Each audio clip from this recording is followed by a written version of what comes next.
I marriage could care material. less. It's none of my No, business. what I'm saying, I I'm know I not don't going care to either. answer. I But don't what I'm answer saying is hypotheticals. she's out in the dating world. She's a sister gal. Did she say she was out in the dating world? Did Yeah, she verbally yeah, say yeah. that? She said I got another clip of her where she's talking about she was dating a 50-year-old man. Okay. So again, she's out in the dating world and she's not very soft. So You what? say that that's It's none kind of of my false business. I language. don't care. I don't My care. It's lovely lady Lisa, she's in the chat. She like, I ain't ever heard Lisa talk like that. Not even behind oh, closed doors. John, oh well. Like, and then another thing, I've heard, like, you've heard comments like spicy Latina. You've heard comments, I don't know, like women having an attitude. Men are going to judge, and women, other women. Women are just judged. So if you don't like a woman of this character, find someone else that is more appeasing to your own preferences and character. But here's the thing that I think kind of muddies the water. This is just my opinion. Is that she's not just going to go and be a nun and be celibate. Like, you hear what she's talking about.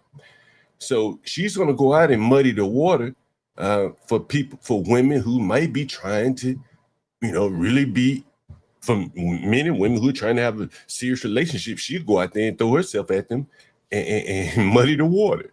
So now that makes the whole dating pool kind of, be dishonest with each other because she's giving it out for free. They ain't that a song? She's giving it out for free. These girls be giving it out. And she's one of the ones that's giving it out. John, what are you talking about? Matter of fact, if I play the clip, if I go back and play the full clip of her, she was telling me that she was dating a man that she knew had another woman. So this is what is going on down on the street. She's muddying the water for his relationship. Right. So first off, why are you getting involved in her relationship? Second, are any of these people married?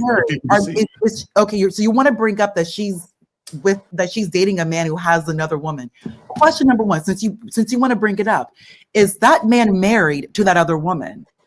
It doesn't matter if he is. It does matter. It does matter. Is he married? No, maybe he's not. If he is, that's a different story. What would be the story then? What would be the story then if he were married? It's none of her business. Then go away. You don't even know the situation, John. You're commenting about somebody else's their relationship. Partner, what I'm trying to explain. Getting all the information. But partner, what I'm trying to explain, and this is from a man's perspective. Listen, partner, look, you see this fucking, and I got Lisa in the audience, and I don't even give a fuck because I be honest like that. Can you see this hat right here? It's a fucking winter hat. I go in the liquor store the other night.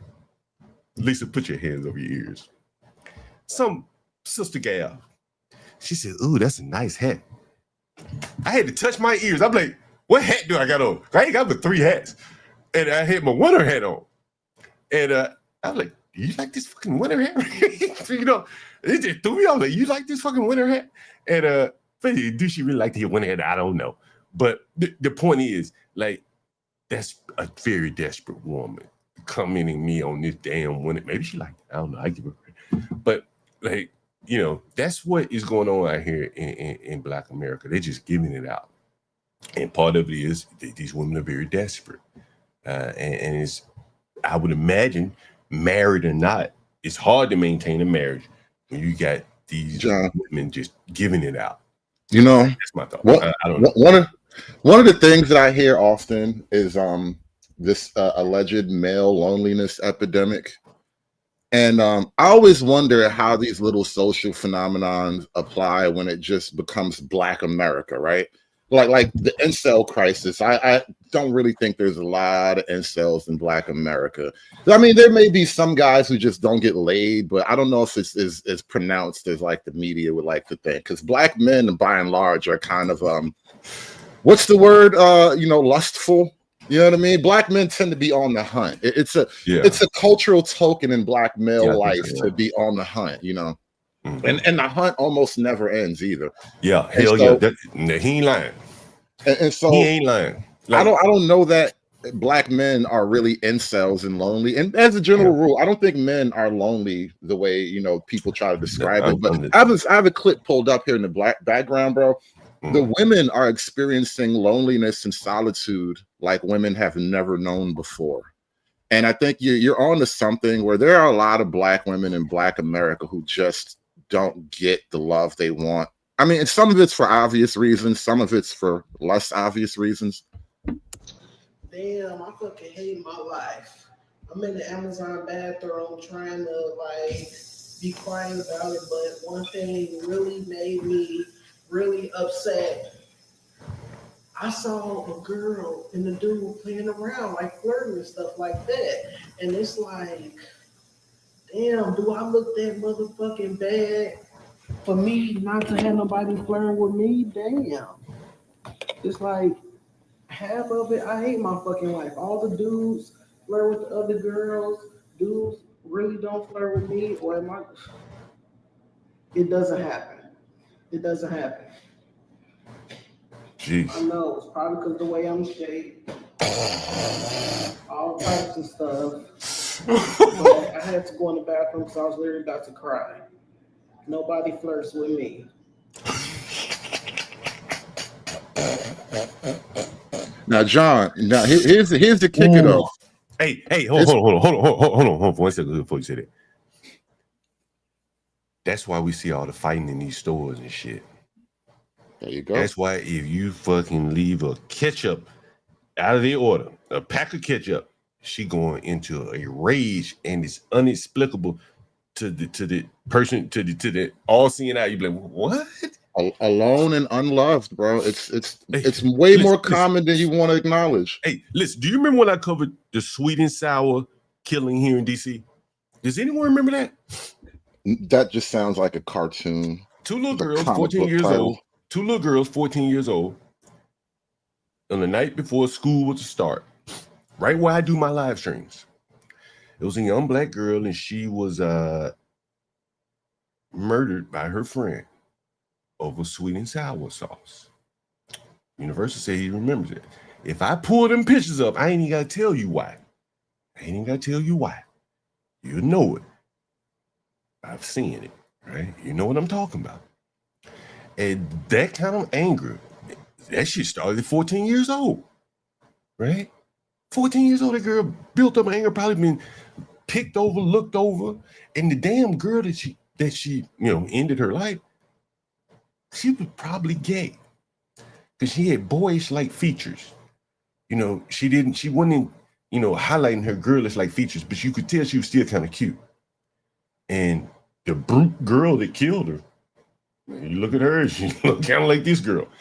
And it's a real serious problem.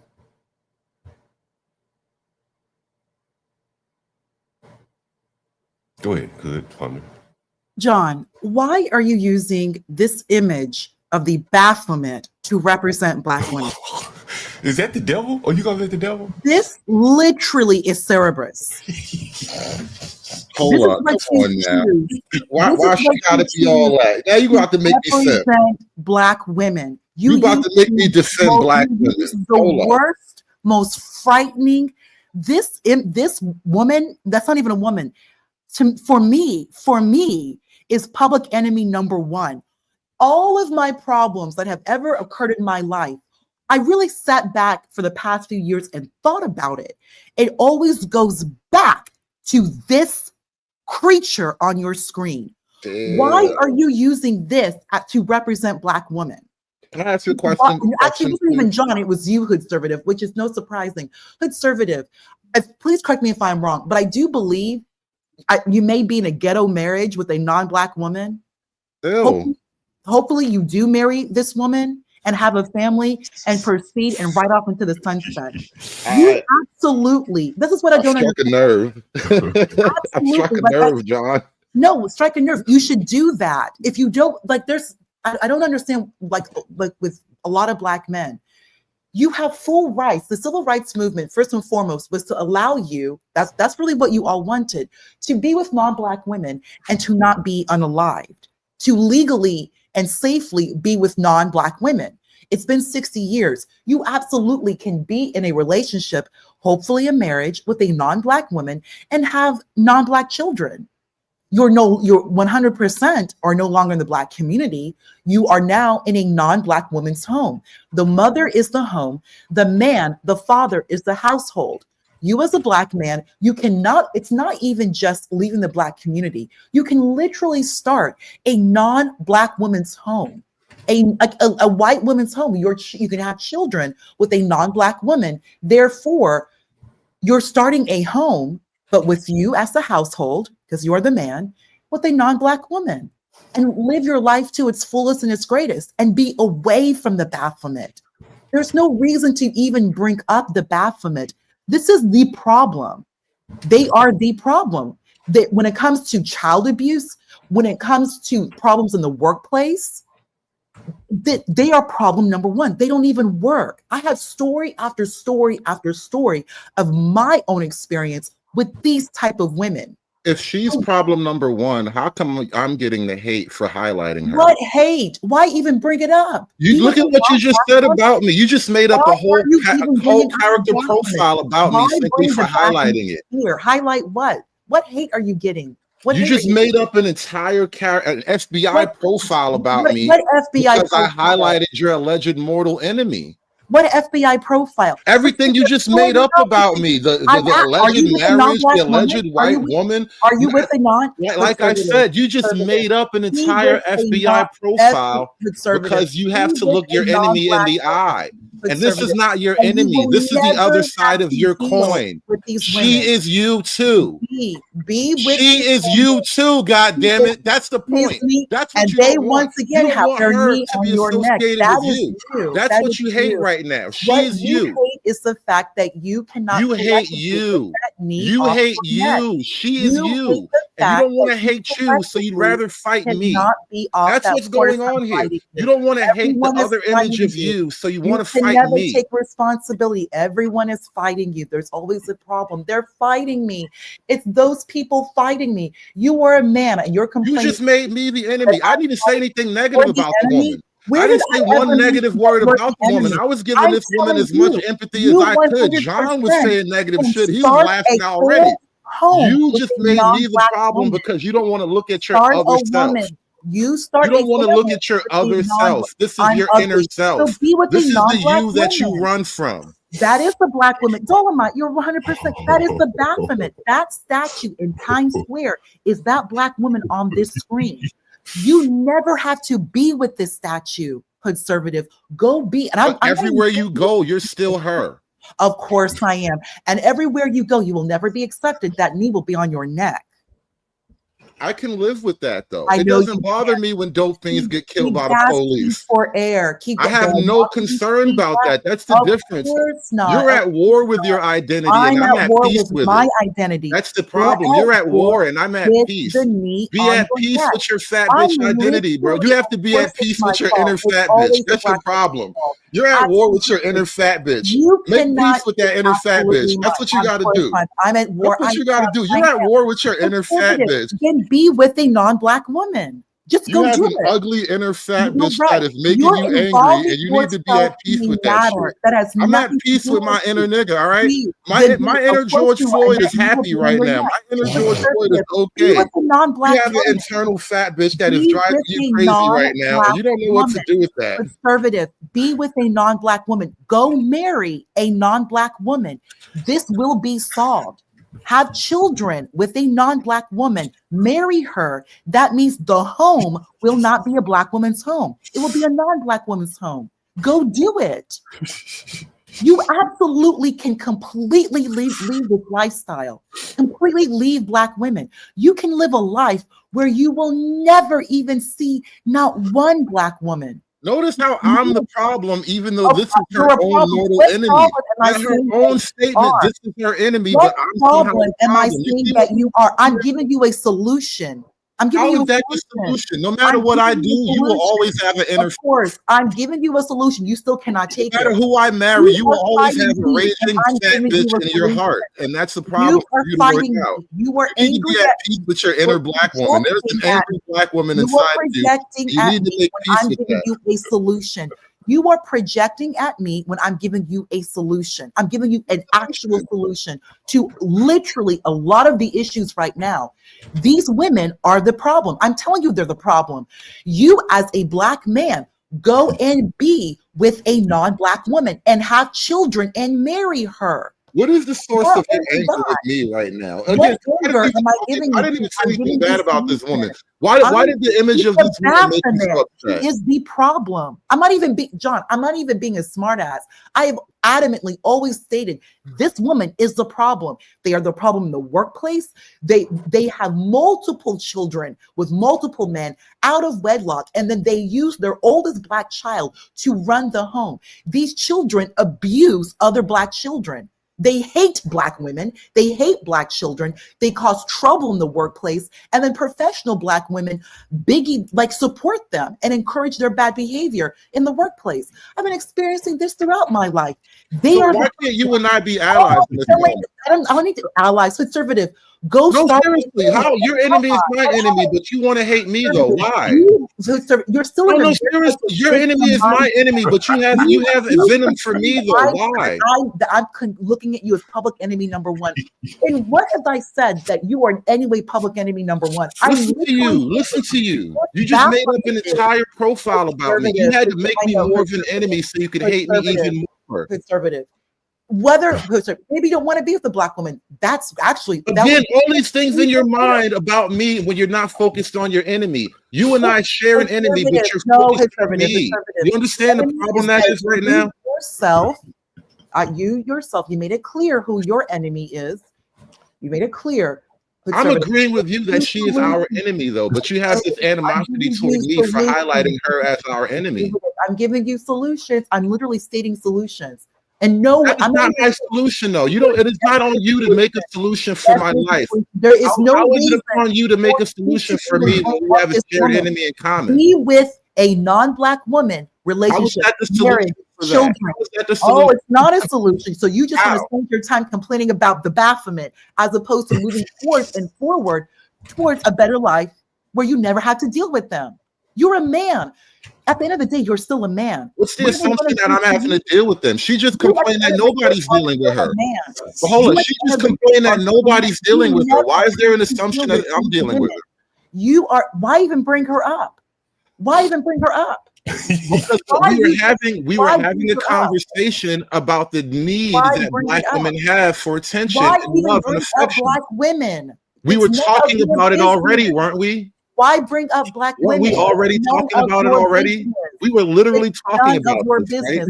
The only solution is no solution. Universal, that's been like the common cause for how long? Black community, no solution, doing nothing. Conservative, leave them alone. Just leave them alone. You don't have to deal with them. Leave them alone. You said I was dealing with them. Nobody's dealing with her. That was the whole point of her video. Did you not watch the video? Did you not watch the video? Why are you all not with non-Black women? Why do you keep bringing up white women? Why do you keep I didn't say white women. I said non-Black women. Is the non-Black woman in the room with you right now? Black women aren't Black men's business. Is the non-Black woman in the room with you right now? No, be with the non-Black. Why do you keep bringing them up? Conservative, be with a non-Black women. This is a Black on Black discussion. Why do you keep bringing up non-Black women? It's like there's a ghost. Are you haunted by the ghost of non-Black women? Stay away from tethers. Stay away from the Baphomet. Profit. You are a Black man. I'm guessing you've been here your people have been here for centuries. You're no longer slaves. You are, even after slavery, immediately Black men were elected into Congress immediately after slavery. What does that have to do with anything you're talking about? You have every right and ability to take your right, and build your life and your community. Stay away from the Baphomet, stay away from tethers, but you keep both in your mouth, Baphomet and the tether. Go leave them and build your society. You're here in the United States. Your people have been here. This is 400 years now. There is no reason you should ever speak of the Baphomet and the tether when you already have the. This is just like the single Black mother home. We cannot talk about the problems that we have. Don't you ever speak about the problems that you have, boy. Don't you tell nobody what go on in this house, boy. Don't you go telling my business to them people, boy. This is why Black kids get abused. You know that, right? You could literally just. You know this is why Black kids get abused, right? This is literally why Black kids get abused, right? Because you're not supposed to Black people. Stay away from the tethers. Just stay away from them. And then, of course, why do you support Black children being abused? You don't want to do it. Why do you support Black child abuse? Do it? Why do you support Black child abuse? You're still a Black man. Why You are can't you supporting just child take abuse. Why do you do that? control of your destiny and stay away from these types of Black women altogether? Or if it's your choice, stay away from Black women as a complete whole and be with non-Black women. Just be with them and have children and marry them, not just have children with them, marry non-Black women and then have children with them and build a whole household where the non-Black woman, she was the home, and then you have your household because you're still a man and you're completely away from all of this, all of it.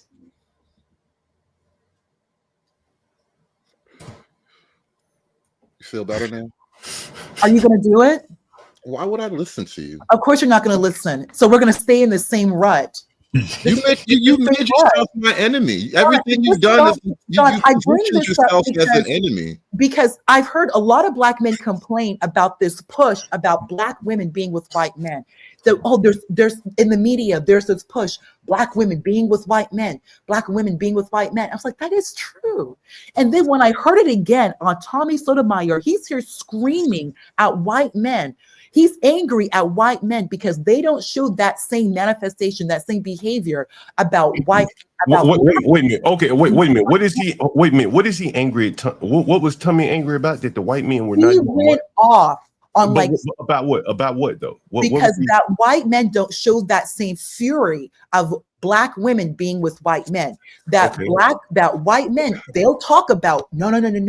Wait a minute, Ponder. I just want to get to the root of what he was angry about. So he was angry that white men were not more desirous of Black women? No. He was angry that white men are not vocal about Black women being with white men, that white men should be completely against like interracial, but that he doesn't see, this is Tommy Sotomayor. And I sent you the link. Pretty sure she's lying.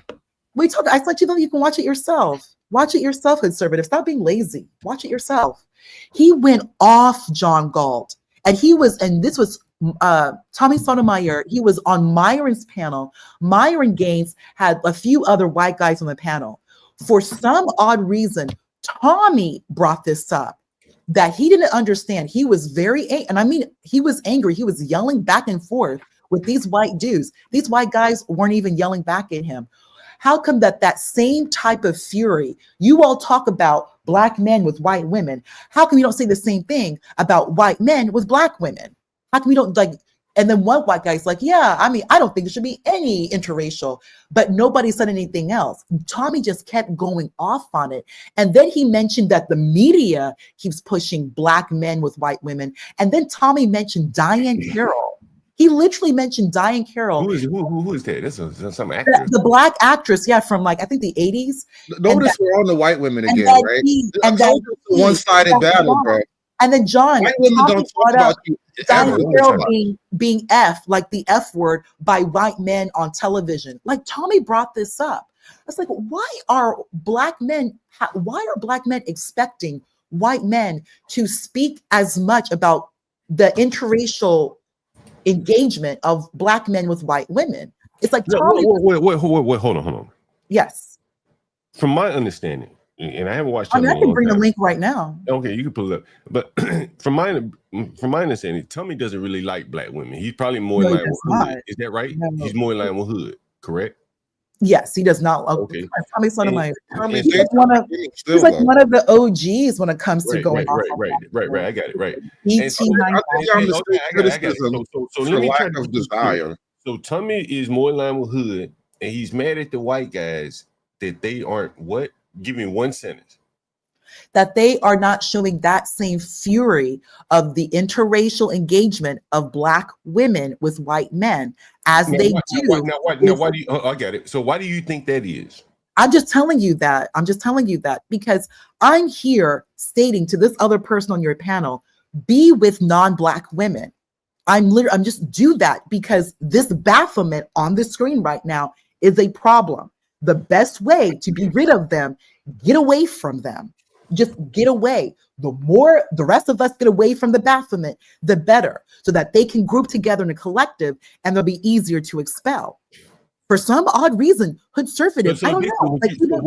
What you're saying is isolate them and expel them. isolate this thing on the screen right here. May the and earth open and swallow them, John. Yeah, I can see that. Hood, that's y'all probably in agreement on that. My whole question is, why come at me with all these commands and all this attitude as if I'm her enemy? Oh God, I'm your enemy. Conservative, grow up. I don't know if that. Listen. Grow up. I don't know if this is how Conservative, you grow up. intend to be perceived, but I'm Or not whatever, getting conservative, friendly or whatever. I'm ally not your friendship friendly vibes ally. here. I'm not your friend. I'm not your ally. Conservative, be an adult. You're a man. Come on. Right, I am a man, so why would I Stop take your advice? complaining. Why would I Stop take advice from a woman who's coming at me Then with don't take it. hostility? Stop complaining. Stop complaining. Who complained? All I did was Always play a video. whining. She was Stop complaining. complaining. Now we you do the whole weird shame. Oh, This is the whole. no, you're right. You're right. It's all my fault. You're right. It's all my fault. There you go. Nothing is your fault. I'm trying to No, figure out why you conservative. seem to have I this know you weird always be hostility. figuring things out. Everyone is hostile.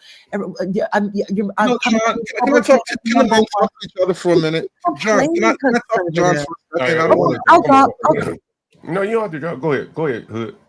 John, now this is another issue that needs to be highlighted. You know, I was watching something from the Peef Network earlier, and they were talking about feminism and black relationships and all that. And I just think it has to be said that even among the so-called attractive, desirable, because I'm assuming that Questions is not the what you call it, the Baphomet. Let's say she's the opposite of the image on the screen we just looked at, right? I think that's more or less what she's saying. Yeah.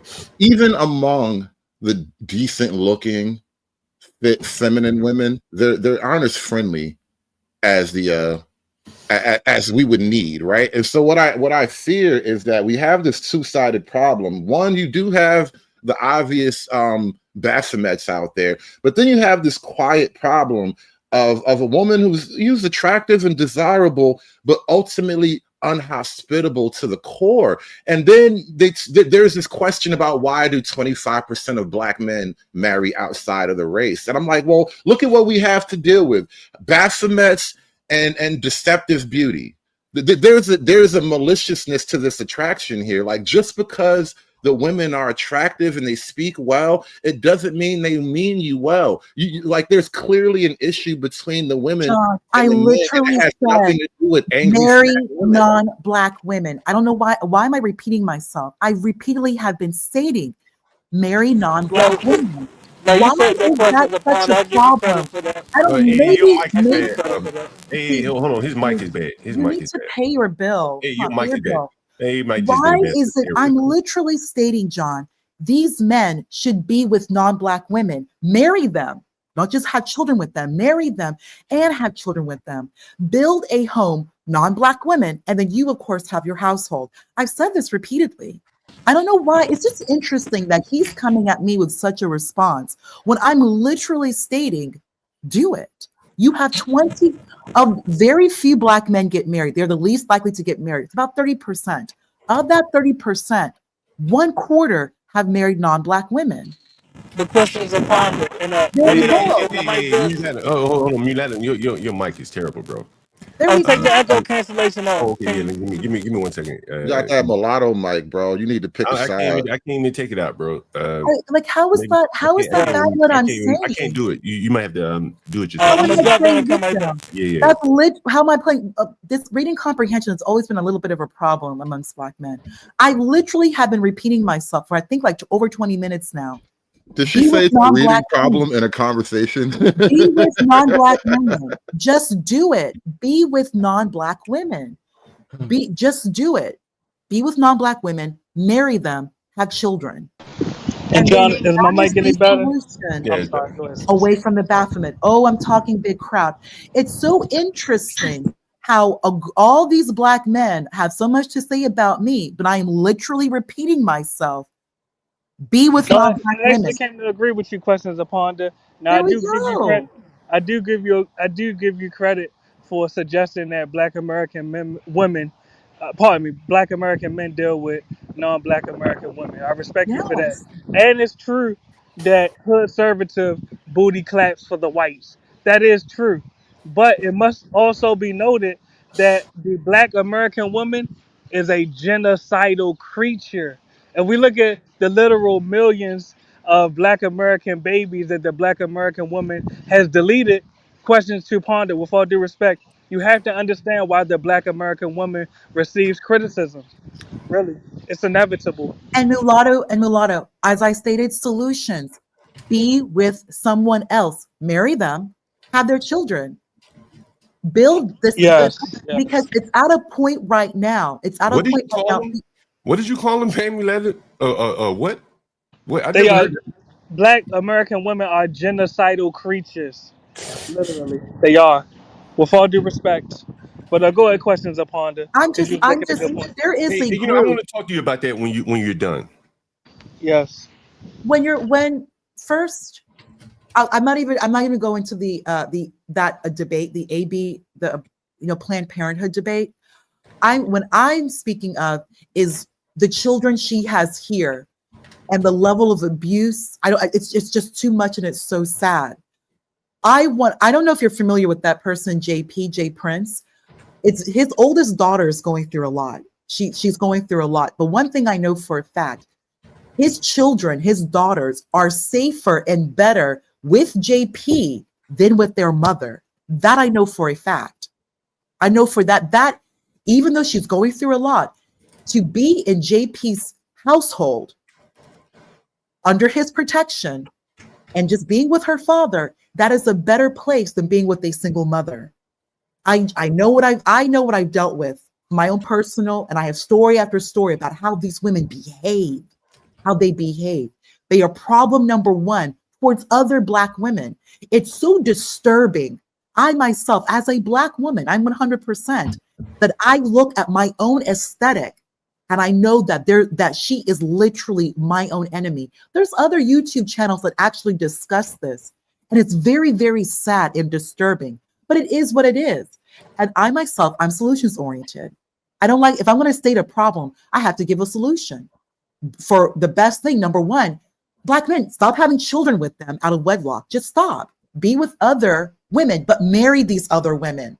Because what happens a lot, you have children with non-Black women. Those children go into the system because a non-Black woman is not going to raise a Black child by herself. They don't do that if she doesn't have her family supporting her, which a lot of times the family is not going to take a Black child. And the words they call that Black child, that's just a whole different conversation. Marry this woman, marry the non-Black woman, settle down and proceed forward. That's what I'm trying to explain to the very simple thing called conservative. You don't even need to bring up the Baphomet because you are a man. At the end of the day, see why I asked why she makes me the enemy here? Why am I? No one's making you the enemy. Why did I become a simpleton? Stop. When did I become a Oh my simpleton? gosh, everything about you're so whiny. Oh my, stop it. For goodness sake. I'll drop. You see what I mean here? Like there's obviously a hostility that they just can't contain. I show a video. Look at the sequence of events that play out, John, right? You and I are in the middle of a conversation about, the Black love stuff, and there's this video that gets played. I had to step away for a minute. You're playing this video about this woman, and you were talking about how the women just they own it. They're giving it up because, they desperate effectively is what you're saying. I pull up a video kind of buttressing your point. Yes, there is a loneliness epidemic with a lot of these women. And then somehow I become her enemy. Now she has to give me commands, even though she out of her own mouth will declare what that is her enemy. And somehow, because and this is what I said earlier, right? And I'm going to say this clearly. That is an image of herself that she just hates. And so by me holding this up, it's like holding up a mirror to a vampire or something like that. Like it just brings up a sort of internal hostility that you now have to pour out onto me as if I'm somehow the problem here. Listen, heal thyself. I am not your problem. You're right, conservative. You're right. I'm broken inside. Here's a solution for you. Marry a non-Black woman. How does that fit you, nigga? You know what? Look at you now using the N-word. You're broken inside. You are broken inside. What is your solution for you? I'm absolutely broken. What is your solution for you? Leave me and my white woman out of this. What is your solution for you? Black women is such a problem. All Black women are just problems. What is your solution for you? Notice how you only have commands for me. Why even who is it for you to give me commands when you ain't even got a solution for you? Alone, be with a non-Black woman. It's how do you fix you though? Why is that your business? Why are you even concerned Why about is it your business who I'm You with? see, Why you can't you think about fix you without giving everyone me else, commands, you though? won't deal with yourself. Can I you am fix you without giving me Why is commands? that your business? Oh, giving commands. Can you give a command? How about I don't command your have own lawn commands. and be with I a don't have non-black woman? commands. I Why don't can't care you enough about you to try to why command then you. be with a non-black woman? I'm just curious. Why Why can't you fix yourself conservative? without trying to Be boss with me a around? non-black woman. Problem solved. Why are you trying to aim my dick instead of Be fixing your with heart? okay, so you can't do it. You won't do it. So you're gonna You complain can't fix about your the heart, but you problem. can aim my dick. You That's complain your about life the plan. problem as opposed to You moving can't towards a fix your solution. problems, but you can aim my dick, You're right? making That's black your men goal. look really bad right That's now. your goal, As is to opposed aim to my moving dick towards away a from solution. away from you. All other race of men, That's your if they strategy, move is to towards a aim my solution, dick away from you. why This can't is the you black work for female a strategy, solution? by the way. This So it's is the actually black women's strategy. problem. It's black women's problem. So all you do is blame black women, as opposed to moving away from black women, which There could you be a go, trying solution to for aim my you. dick again. Look, How so you can can't you do it. fix yourself? You're look. Watch I fix myself. How about you just go away from me? Be with a non-black woman, and you will never deal with black women again. How does that fix you, though? You can move into a whole non-black neighborhood with a white woman. Black women can afford to live there by herself or even married. How do you You fix can you, though? you see, John, he'll never speak about himself and how he can fix his own problem, which is stay away from black women. You can completely be away from But black those women. are your problems. You just said that Move woman is your a problem. How do you conservative. fix Why you? don't you move into an all-white If that neighborhood? woman is your problem, Conservative, how do you move fix you? into an all-white neighborhood. Just do it. You'll never have to deal with a black woman again. Conservative, marry a white woman and then move into a white neighborhood. Why not? Do it right. Do it for yourself. Or can you? That woman is Or your can problem. you? Or That can woman you? is your problem. How do Conservative, you fix your you problem? can't do it. You can't do it. You cannot marry a non-black woman. You can move into a majority non-black city, non-black neighborhood, and never deal with the black woman again. Never. Because she And won't they set foot there. and they wonder why that 25% of black So men you marry can't out. do it. You can't do it. The number's gonna go up too, John. The number's gonna spike to 30 soon. They got to be in position, I guess. Your one solution to your problem, you will not do it, which is to get away. Notice how she's encouraging the solution that she hates, right? What? Oh, I She's hate. literally encouraging the thing do that it, pisses her off too, by the way. Conservative, just do it. Just do it. You don't ever have to even bring up black women because you have the power, black man, FBA, ADOS, however you identify yourself, 400 years in this country, for your ancestors building this country. You said it's your right. You're not a tether. You can come here and build your destiny, manifest destiny, conservative style. Get with a non-black woman, move into a non-black neighborhood, drive that German vehicle, and you will never deal with the black woman ever again. Because she won't set foot there. She can't afford it. But why don't you do that, conservative? Why not? Why don't you just do that? Live the life of your dreams, your birthright, American. Get away from the Baphomet. Just do it. The real question is, why will you not? Oh, hey, John, I'll drop. Well, hood. You attract the strangest women online, bro. I'll tell you. This is why at my church we have a filtering system. Can't just be having these holes running wild. Creates a hostile energy.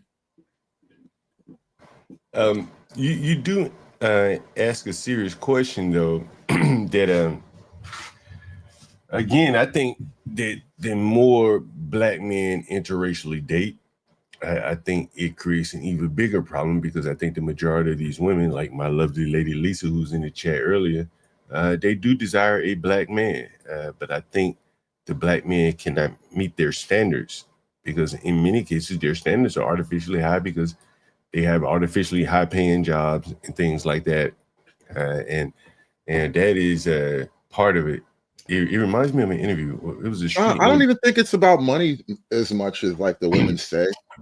I think there's just a weird like social programming in black women where they see themselves as a weird opposition to black men.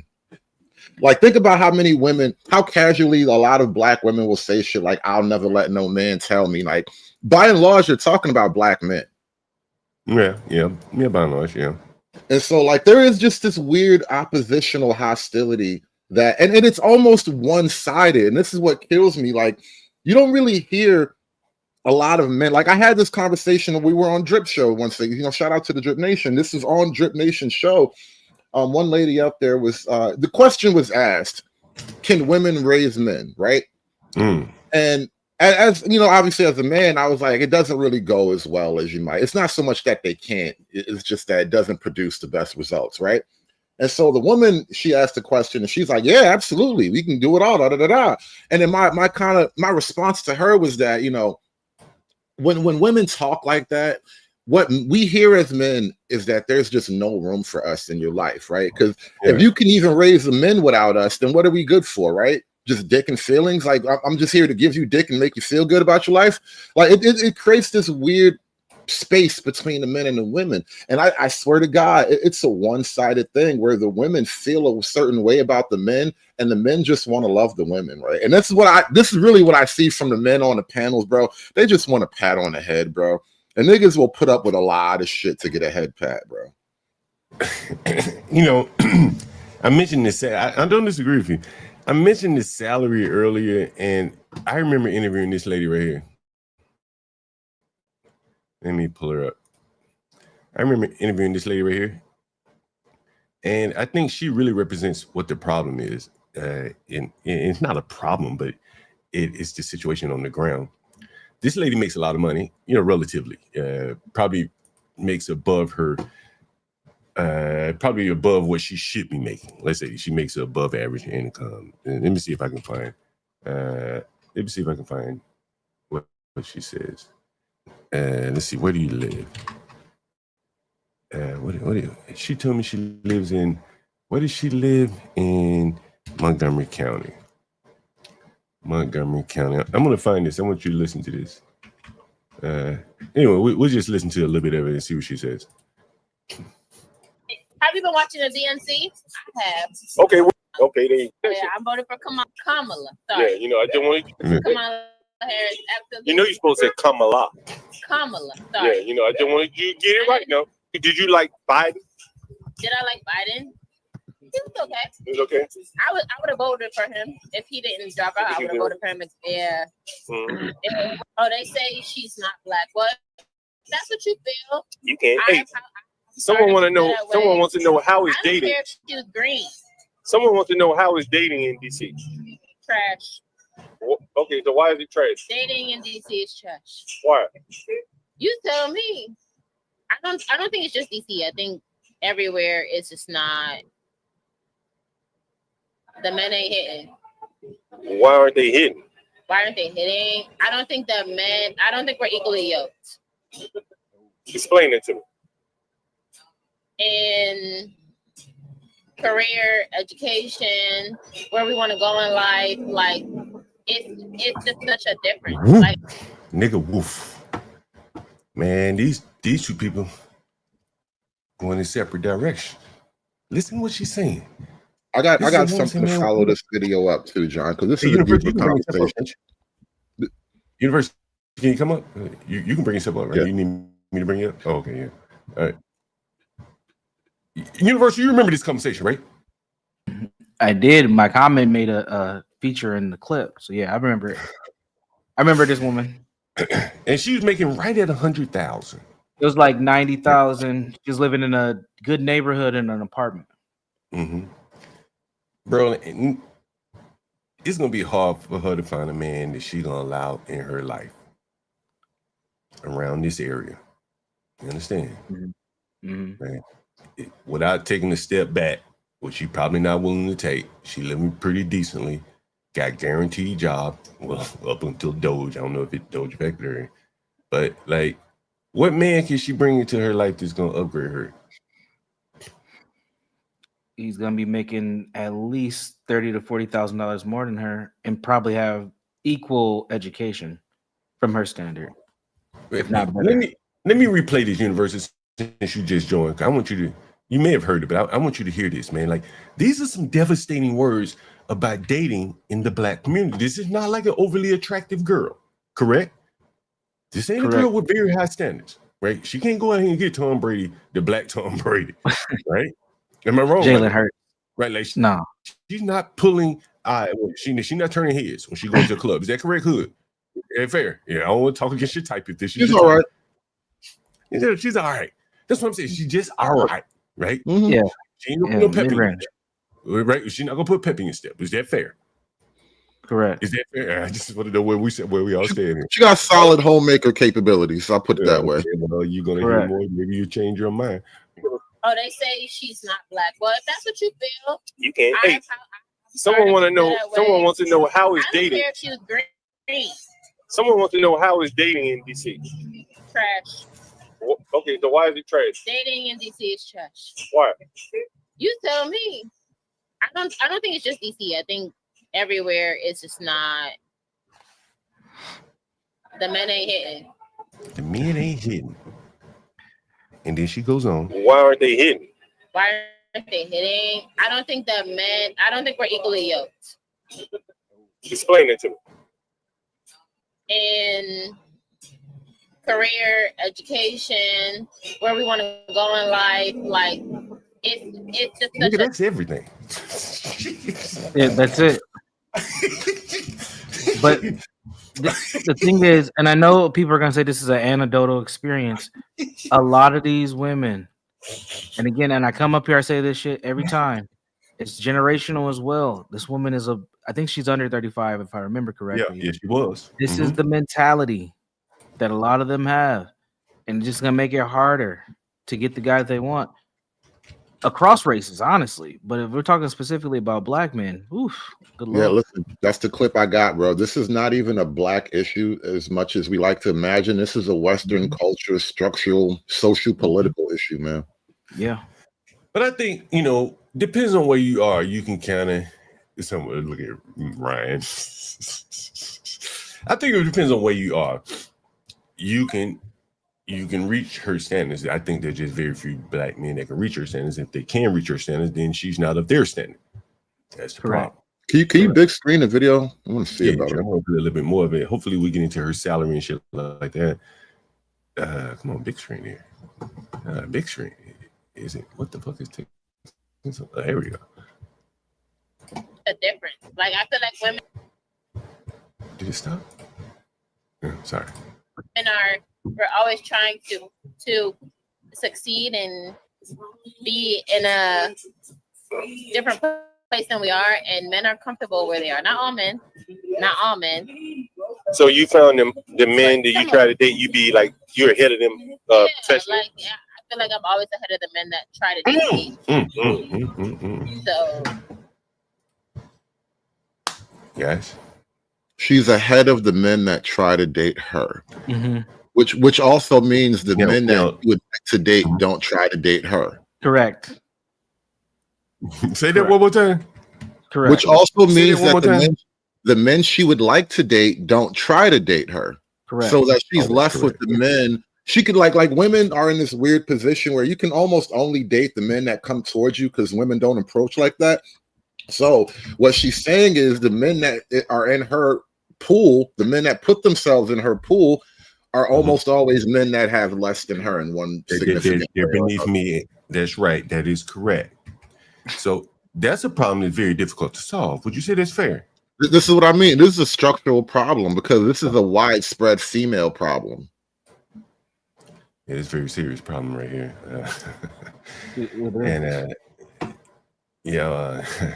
But the men that are above her, they might pick her up for a night or two, and she'd probably go along with it for the dream. Correct? Exactly. But they also have more options, so she might not get selected at all. I keep saying it. One or two. Roll the clip. There are no good options. But a lot of men are doing well here, though, right? I'm sorry you feel that way. I'm gonna turn the camera around because she over here driving the conversation. I'm reading the. No, that's cool. No, you go ahead and read it, sweetie, because it's all about you. You read it. These are the questions. I'm reading the messages. Hey, you can't read. You can't read it. You know, some of these people be a little real. Hold on. University now. We done covered this. Little Ross I see the comment. I see the comment. Little Ross must be new. Salute to the Razorbacks. You have to understand. Couple things that's wrong with the comment. Couple things that's wrong. Lord have mercy. First thing, Howard is not the Black Harvard. Okay. And if it is, that is not saying a lot. It probably is more like Harvard. It's more like the Black fucking Toledo State. Man, it ain't that. It ain't that. Standpoint, it is probably the Black Harvard. In terms of he got more money. He has more money than all the other black schools. What was that college that the Revenge of the Nerds guys went to? The Lambda guys. It was a party school though. I don't even remember.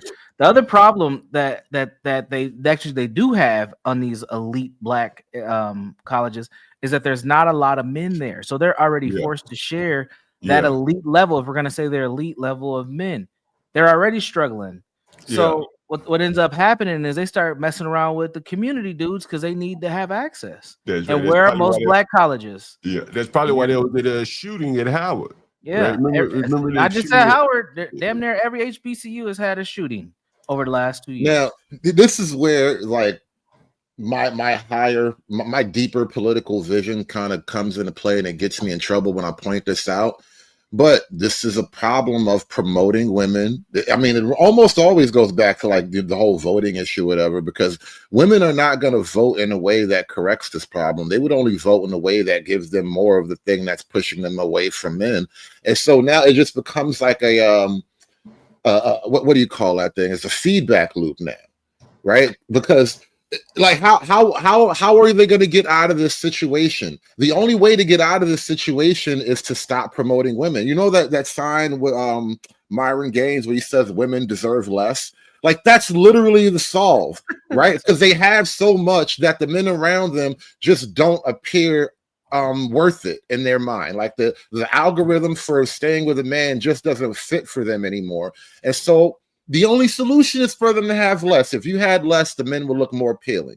Now, that's a really ugly way to put it, but that's how I don't know how else you figure it out.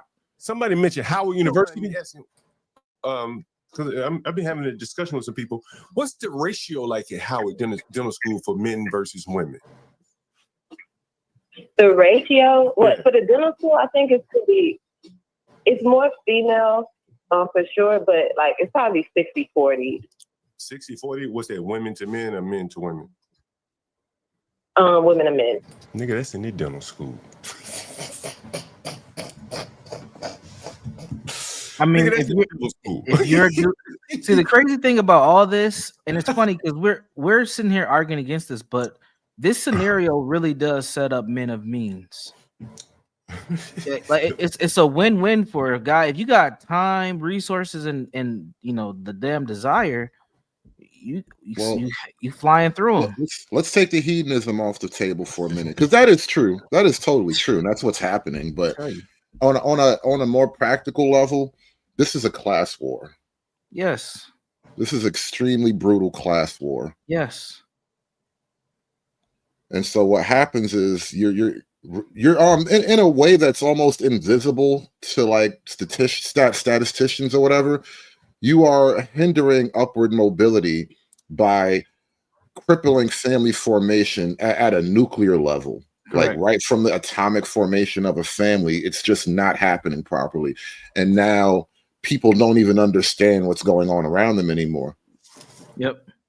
And when the nuclear family is intact, it creates a desire for what else is out there. Because a lot of, let's just be honest, a lot of married women are looking at themselves like, I can be more than just this mother. I can be more than just a stay-at-home person. Let me get out of this. And that ends up fracturing it from the inside too. Like this situation is fucked up all the way around. Yeah, it is crazy. This is I'm not sure. I'm not a big history guy, but at least in America, I don't think we've ever experienced this kind of phenomenon with all the social benefits and things like that. It will also sort of, influence how things work out here. This is very Absolutely not. interesting. This is a unique dynamic, and again, this is not just a black issue. This is a American issue. Really, it's a Western civilization issue. But you're seeing, but black folks have it bad because our relationships and family structures have been fucked up longer than a lot of other groups. Yeah, let's play some more of this. I want to get to her salary and see if she says. They just talking shit in the audience, you know. I mean, everybody, but I feel like equally yoked is very important. Spiritually, career-wise, emotionally, like mentally. So what has been the issue? The men don't make a lot of money for you? I mean, money is one thing, but it's also so like the last man you dated, tell us. And emotionally, it's a big thing. The last man you was dating, tell us about it. The what? The last guy you were dating, tell us about it. I don't even remember. Do I prefer race or ethnicity? No. I mean, yes. I can't even lie. Why you laughing? She does I want to say no, but the answer is yes. So you prefer black men? I'm assuming. Yeah. I'm not gonna 100% discriminate, but you will 99% discriminate. Yeah, I like what I like. Ain't nothing wrong with that. Yeah, it's nothing wrong with that. And every now and then I see a white man that's like, oh, he's attractive, but you ever dated a white man before? No. How about Hispanic man? Asian. You dated Asian man? Very brief. Well, what was he? Was he Vietnamese or Korean or what? I don't remember. Let's say Indian. Yeah. It was a long time ago. But hey John, ask her if she on any dating apps. Something about knowing your people knowing you. Is it like that Muhammad Ali? You heard that? Y'all heard that? That was HB. Yeah, that was HB. Y'all heard that? What did she say? I didn't hear the dating app answer. I didn't hear. Yeah, that wasn't the important question. She didn't answer the original question, by the way. No, about her last boyfriend. That was a weird dodge. She said, "I don't." It's been a while. She said it's been a while. No, That's maybe what that means. It's been so long since she had a boyfriend. She don't really remember. Well, what was he? Was he Vietnamese or Korean or what? Hold on, let me back it up. And that's but you will 99% discriminate. Yeah, I like what I like. Ain't nothing wrong with that. Yeah, it's nothing wrong with that. And every now and then I see a white man that's like, oh, he's attractive, but you ever dated a white man before? No. How about Hispanic man? Asian. You dated Asian man? Very brief. Well, what was he? Was he Vietnamese or Korean or what? I don't remember. It was a long time ago. Yeah, okay. It was a long time ago. Hi, John. I found the clip that I mentioned. Which clip are you talking about? Tommy Sotomayor complaining in regards to the. All right, we pull it right after this. Let me get this in. Something about knowing your people knowing you. Is it like that? Talking about dating black people. Listen to what she's saying. Here it is again. Listen. It was a long time ago. Oh, so this is her boyfriend. How about Hispanic man? Asian. You dated Asian man? Very brief. Well, what was he? Was he Vietnamese or Korean or what? I don't remember. It was a long time ago. Yeah, okay. It was a long time ago. But hey John, ask her if she on any dating apps. Something about knowing your people knowing you. Is it like that? That's why she's saying she dates black men. She says somebody knowing your people know you. Sure. And she goes on. Muhammad Ali. You ever seen that Muhammad Ali video? What video? It was back in about the 70s, where they asked him about 70s. Well, they asked him about dating. Who's he like to date? Would you marry an unequally yoked man if he was madly in love with you? Now, I don't think marriage is the answer. Boom. Rewind it. We don't need to say nothing else, John. Shit. It's over. I didn't even remember this. It's over. Oh, that was the final. Who's he like to date? Doesn't matter. It's all monetized. Here it is. Sister where they asked him about 70s. Well, they asked him about dating. Who's he like to date? Would you marry an unequally yoked man if he was madly in love with you? I don't think marriage is the answer. What do you mean by that? I don't think that's the only answer. I think that I can live my life I think that I can do the things that I want to do without being married and still be accomplished and successful. And Do you have any? Somebody's looking for rock shoe. Who's that? He's just a chat guy. The guy that joins the chat. He's a member that joins all the time. Hey, do you have any children? Children? Yeah. No, I don't have any children. My co-host wants to know, what do you think is the drop dead date? What do I think is what? What do you think is the drop dead date, excluding health? Right. So a woman is healthy. There's no problem. What is the last date you think would be acceptable for her to get an abortion? Oh. Like 3 weeks, 3 months, 6 months. Oh wow! Doctor. I don't But you know what a pregnant woman looks like, though, right? Came out of nowhere with that one. What do you know? What's safe, but every pregnant woman looks different. Okay, like so. And I've never. But in 9 months they all about look the same. In 9 months they all about look the same. No, they don't look the same. Okay, do you? So now what you're seeing here, and we've gone off into a different discussion. They can't answer that question. Someone Why said would that you these people ask are such a question, John? There's context that's missing there. There were a series of abortion conversations that were happening during this day. That's why that question came up. Just for some context. Right around this time, a couple years ago, about 3 or 4 years ago, Lisa and I went to a party, and Lisa was pregnant. And I said, Lisa, we're gonna ask all these motherfuckers in here, and what is the drop dead date to have an abortion? It's gonna be a bunch of number of black people in there at a Christmas party. And there were 2 pregnant women. I mean, they were big and pregnant at this time. And we put them big pregnant women in the same room with them. And we said, what's the last point that you should be able to have an abortion? And the big pregnant women bellies sitting up there in the room. And you should hear some of the answers that the women were saying. And they were like 9 months, 7 months.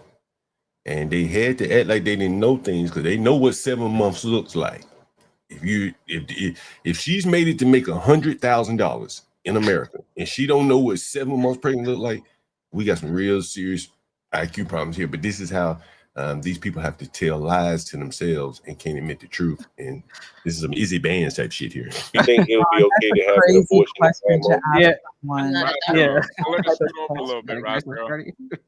I think the cutoff is like 6 months or something. What do you think? Other way. 6 months. John. Nigga, that's you can have a baby at 6 months and might live. Hey, right? look, she not even the Baphomet. That's the crazy part. John, why would you ask something just like that? Because I'm trying to prove a point here. Yes. What You point? understand? You don't want to see it. No, I don't want to see it. To ask Well, a woman something like that. What's wrong with it? At a What's the Christmas question? party. She answered it.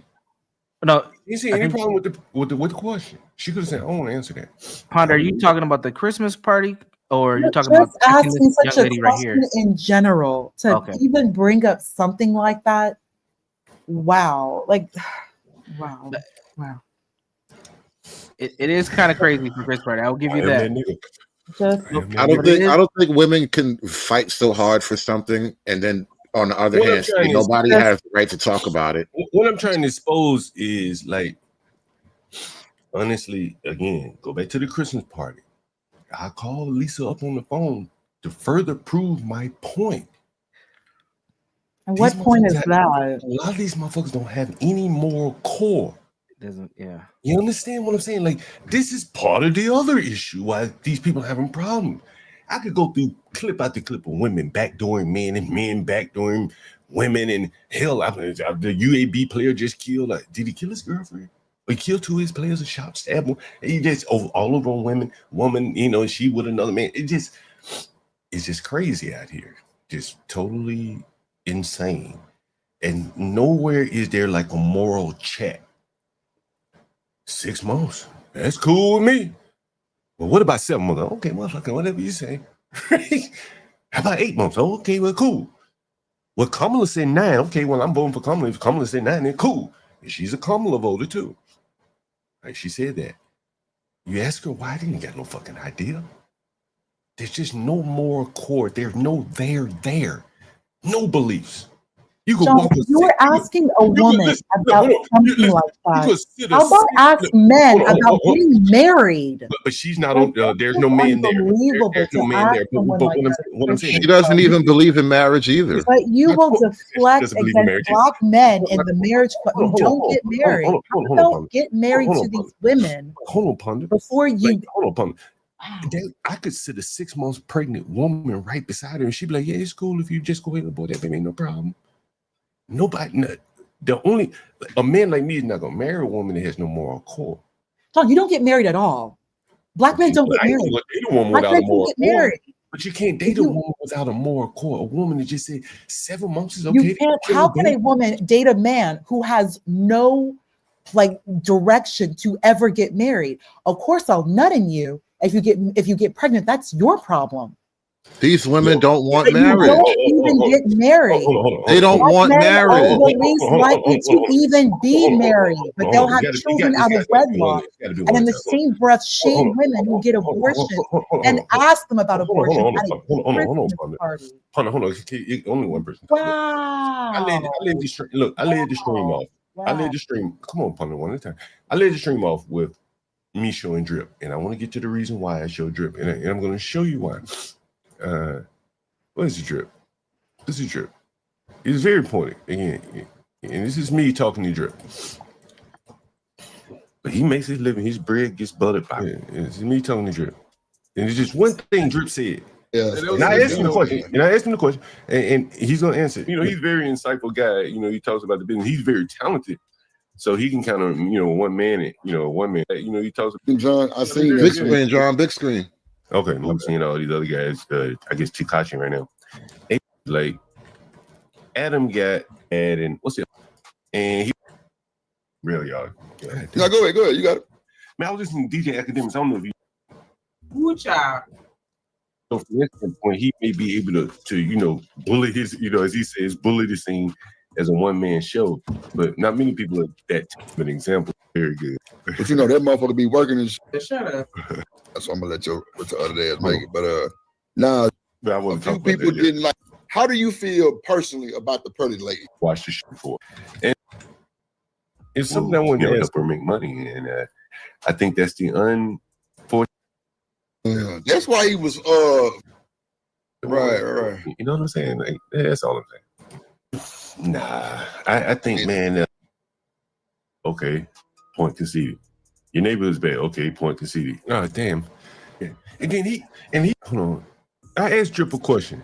You guys, I guess Tekashi right now. This is the name of the brand. Damn, you guys, I guess Tekashi right now. And you're like, man, I'm just about black people is that it's the truth. They need a partner. Typically, that's going to be a white person. We don't work very well together. But it's hard. You ain't lying though. You ain't lying. It's hard to acknowledge me, and I got to do it. But you know what I mean. You know what though? So you ruffle people's feathers when you say the black. I asked him. I said, man, how did you meet Shanika? I was curious to know. And he said, man, I was working with Shanika somewhere, and where we were working, they told us not to go on other panels. And so he had started his show, and I guess whatever, and he had left whatever wherever they were working. And he'd asked Shanika to come on the show, and Shanika like, nah, I can't do that because it, violate what we had, my agreement with such and such. And he said, like, that shit stuck with him because it showed that she was willing to abide by her word, and they've been partners ever since, I guess, whenever she left the organization. And so I'm saying all this to say is that, like, there are little things that you can avoid going 6 months down the road with a woman. And abortion, how does a woman feel about abortion is a very legitimate question if you're talking about getting married. If a woman is so loose with her morals as it relates to abortion, like, there's certain men that aren't going to want to be with her. Would you say that's fair?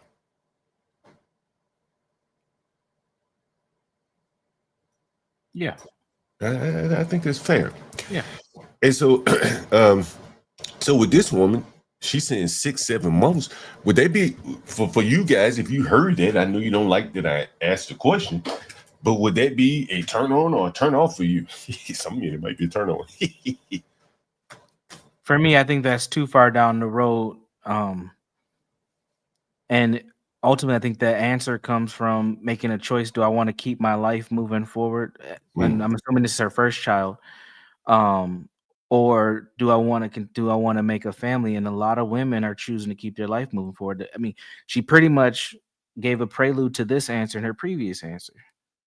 I'd rather have the lifestyle that I have now than create a family or be married. And there's a lot of women in her position right now. I didn't even think about it that way, Universal, but I think you're definitely right. You definitely own to something right there. I deal with it every day. And Sin Seven made a great point. Marriage is not Black culture. That's true. Universal. I know you're familiar with the book. I forgot the name of the author. I can find it. He wrote that book. Marriage is for white people, and he wasn't. I know you're because he actually he went on I think it was 2013. The author went on Don Imus's radio show, and he was promoting his book, and he made some very fascinating points because he took that title from when he visited a class. It was like a middle school, I think middle school, majority Black class where they were discussing families. Yep. He brought up marriage, and one of the students said, "Marriage is for white people." Yeah. And I kind of took him aback because you're having middle schoolers who want, have families, have children. You're in middle school, have relationships, when they get as adults. But the fact that marriage was not even part of that equation. They were discussing having children, but they were not discussing marriage. Yeah. Also, keep in mind, Universal, that same author, which I will find for you. I put it in the chat. So I know you know who he is. He even brought up, because he has a sister, he's a Black man, and he has a sister, a Black woman. He even brought up that Black women really do need to start considering looking outside to non-Black men for marriage. And I agree with that. I do. Thank you, Universal. And also to touch on what you said, as I mentioned earlier to John, I have that clip from Tony Sotomayor where he went off, and that was exactly his issue, which is why are white people not having that same heat about when it comes to interracial marriage? Why is the focus just Black men and white women? Why not white men with Black women? And he was angry because he's like, why are the white guys on this panel not bringing it up? Like they're only discussing Black men with white women. Why aren't you? I have a theory about that. Yeah, I think there's an issue going on, and I'm not going to take your word on that entire clip. I want to judge it for myself, but I will say this about it right here. The whole white men, Black women thing. Black men used to actually police the borders around Black women dating out. They used to be more vocal about it, right? Now the only people you might even hear talk about it are like some Hebrew Israelites, yelling on the corner about something, right? Black men by and large have lost that battle because Black men we are unable to police Black women in any sensible word, right? White men still hold enough cards to offer some level of social shame and pressure over white women. Yeah, that's true. And that's very true.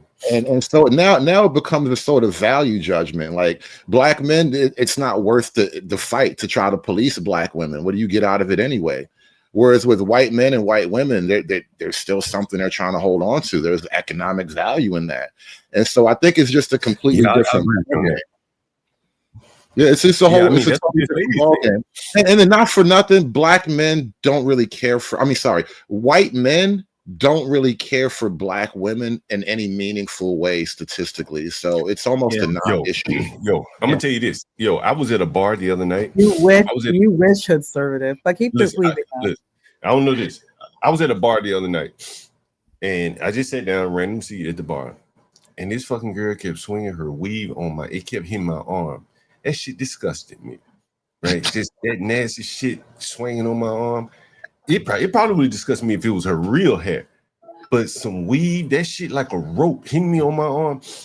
And I think a lot of and this clearly is not all of them, but that weave and all this stuff, I don't think that's appealing outside of the race. Honestly, it's just my opinion.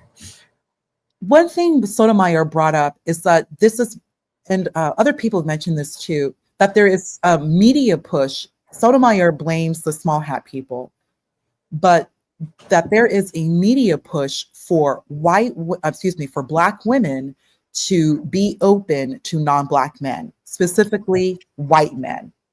You could pry them open with a crowbar.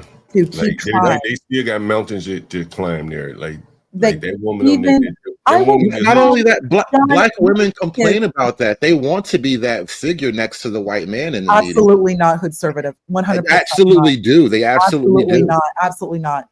They one thing, John, like there's something Brave keeps mentioning black women. Black women, one thing Brave, especially at his age, you never have to deal with black women. That's like if you have such an issue with a group of women, stay away from them. Don't, you're a man. As we've heard from that person in the past, you are a man. You have power over marriage and relationship. If you don't want to be with a certain group of women, you don't have to be with that woman. So when you have a man consistently speaking about another group of women that is causing you so much trouble, you have to wonder, why are you speaking about them? And Brave keeps bringing up that black women want white men and white men don't want them. Like Brave, these women don't want you. They are making efforts. There are efforts for black women to be more open to non-black men. They just don't want it. But Punda, I agree with you. Black women, by and large, want black men. Listen to this woman. Do. Lisa was in the chat, said she doesn't even like straight blonde hair. She don't even like men with curly hair. But among their own men, as this woman is saying, these women are equal. These women and men, in many cases, they're not equally yoked. That's what she said. Economically, emotionally, financially, what else she said? Educationally. I mean, if you're not equally yoked with your men on education, which will lead to further unequally being yoked financially, you're talking about a 20-year problem to resolve. To get these men up to speed, and you damn near need to slow society down because society is running so fast that they're gonna have to double up their speed just to catch up if they're already behind. Hell, and what she's saying, if you really want to put it into context, she's saying, look, we're at the bottom, sister gals, and the black men are below us. That means they about like in 7th place in America. You start charting people out. She's saying that the black men are down like 5th or 6th place here, and presumably they need to leapfrog the black women to make themselves viable for hell, even a relationship. They don't want to be, looking eye to eye with each other. It's a hard problem to solve there. And I don't know if the marriage solved them. Many in this chat think Brave is right. You all seriously believe that black women want white men? No, I don't believe it. I like some of that. Brave is right. They're saying that in the chat, that Brave is right, that black women want white men. I don't think why is there a whole group called divestors? Why was there a pink pill swirl movement? Like they've created entire waves around. There are efforts to encourage women to be with non-black men. Like there are definite. No. Black women going after white men in particular. They created movements. Do not want white men. These women do not. There was a whole video. There was a video that went viral recently. Black women on a Clubhouse panel begging a white man to use force against these black men. You got to solve this problem. Like the thing is crazy with black women and what does that have to do with black women having getting married with being with white men? Like you're not. They desire white men so much that they would beg a strange white man to use. What one has to do with the other? Black men. Their desire for white men knows no bounds. Right. White men don't want us. You know what? Good, because most black women want black men. Right. Yeah, good. That's good. White men don't want y'all. That's fantastic. I don't even know that's what the expectation should be. Black women want black men. Yeah, I believe that. I believe we understand that. White men don't want y'all. Well, let me ask you a question. Black women don't want white men. To prove that black women want black men. A white man has to borderline look like Brad Pitt, 1995, for her to even consider him. These women do not want white men. And you just saw this woman right here on your screen. Oh, no, I haven't been with white men because they don't want them. The cope is real. I'm telling you. They don't. Wait a minute. Hold on. One at a time here. Hold on. So hold on. Brad Pitt is fine. Back in the 90s, he didn't look good. Hold on. One at a time so I can clarify what's being said here. Hood, you're saying that black women want white men. Is A that good correct? percentage of Black women have expressed open Right. desire for white Okay. men. Not all, And but then not only that, the I got you. same But Black women who right. express that desire will then criticize Black men who get white women. Hold on. I just want to clarify what's that just now.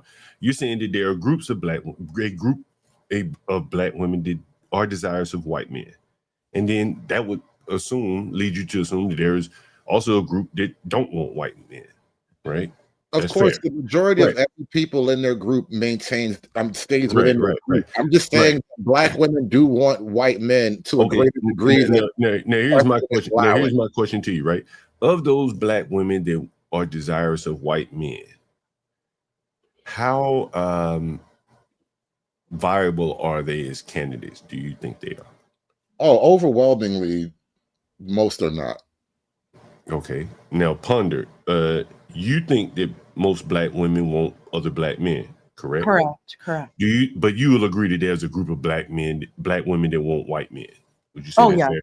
Yeah, yes. Now, Yes. of that group of black women that want white men, how many of them do you think, what percentage would you say are viable for the white men of their ilk, as you would say? I don't know. I just know that there is a faction of Black women, divestors and others, who are encouraging and promoting Black women to be with non-Black men. Right. So this is what I want to get to, right? So here's the issue. If I wanted a Japanese woman and I got in a group that was promoting niggas getting with Japanese women, Mm-hmm. we wouldn't have much success. We might have a large group of niggas like, yeah. We want to get us a Asahi queen, but we probably would have a hard time attracting Japanese women. Thank you, Shiesty. Thank you. And so because Japan is very anti-miscegenation. Okay, They would not be okay with no, it. but that's not the point. I'm saying the point I'm making is we'd have a hard time getting Japanese women. You change that out for Jewish. Of course, we would have a very difficult right. time. And so, of this group of black women that are desirous of white men, I think there's a small percentage that can achieve a white man of the ilk that they seek. The rest of them, I don't think, can, go across. Sure. That's what my thing, and I think that's a large percentage of it. Yeah, to be honest with you, it's interesting you say that, John, because amongst non-Black people, and that kind of goes again to what people are saying about the media, that is not the same. That there are non-Black men who are open, ready, like I've heard people mention like bottom shelf Brad, that there are non-Black men who do want Black women. But it's interesting is that a lot of and I will say white men, you see a lot of them, like Asian women are known for bottom shelf brads. That that one comedian Schultz mentioned it, that Asian women are known for taking a lot of the white men who would in turn be incels. That there are a lot of available white men who are not quote unquote desirable, but there are other races of women who are willing to date them. But there's always these jokes, and I've also heard this on media and YouTube, that a lot of these men want Black women, these quote unquote bottom shelf brads, men I wish we had a white man up here. We need some white men up here. Who are want Black women, but Black women are not attracted to white men like that. They're not going to come from the pump. If we have a white man in the audience, and if you're not Asian women, y'all, Majestic. Asian men, are they looking for green cards, Majestic? John, the only metrics that we could really point to even have this discussion would actually. The only metrics we can go to have this discussion would be like dating sites or whatever. And this is a notorious, like scandalous number. Black women get swiped on the least amount of any group. You said black men? You said black men or black women? Black women get swiped on. They get chosen the least amount. They digitally, they get approached least, right? And so I think there's a double bind issue happening with Black women. So it's twofold. on the one hand, Black women would like to date out more, maybe, and they're just sort of trapped in this bubble because a lot of men outside of Black America aren't just going to cross that color line for whatever reasons. And then you got internally in Black America, the type of men that just naturally approach more are probably not the type of men that most Black women would want to pair off with long term anyway. Conservative. You want to bring up dating sites, Black men in these dating sites. Black men do not have a good reputation on these dating sites. No, they don't. Black men don't even have a good reputation amongst prostitutes. They don't. Really, you really shouldn't keep trying to compare Black men and Black women. Black men have a horrible reputation. We're made for each other, baby.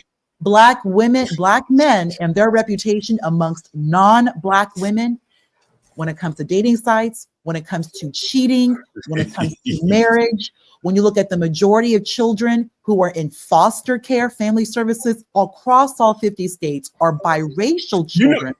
Hold on. You know, Black love is all we got. From non-Black women. No, hold on. Here's an interesting question, Come right? on. Because they always aggregate these stats from Tinder or whatever here.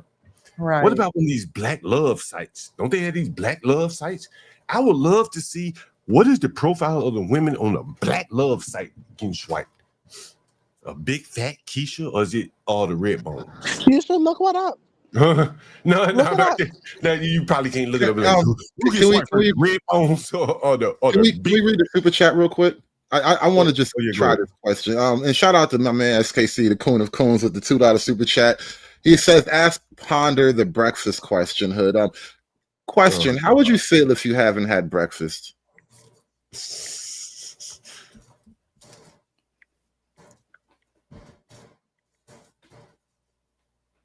Question, love. Are you there, sweetie? Are you eating breakfast now? I don't know what that question is about. What is this question you're asking? No, it was a funny question on the internet. It has to do with like inner monologue and whatnot. Oh, okay. If Ponder's still here, you can answer the question if you like. I don't know. Kuna Coons is he finds it hilarious. Whatever this question is, I don't know what it is. Anyway, moving right along then, I guess. Kimmy Cakes was joined right here. Yeah, hi. Kimmy Cakes, Brooklyn. What say you? Yeah. Kimmy Cakes, what say you? Sorry, 1 second. I'm trying to get. Hello, SC. Dating apps for women. Yeah, dating apps always revert into like LGBT. It becomes like, look at Tinder. Every dating app just becomes an abomination. Wait. What is Jay Rillo saying? John, damn, and John just personified that question with his answer.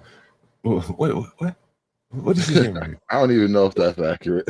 Hey, can you clarify that? Yeah, John, this person attempted to dox me on my other channel. So please, Rillo did that? Yeah, he seemed like a nice guy. Yeah. He doxed me? No, he did. Yeah, he did. He made this person, what is it? Stated my location, called me a bed wench, dark-skinned, tether. Yeah, Jay Rillo, I saw that live. So please, if you can come up, I'll drop.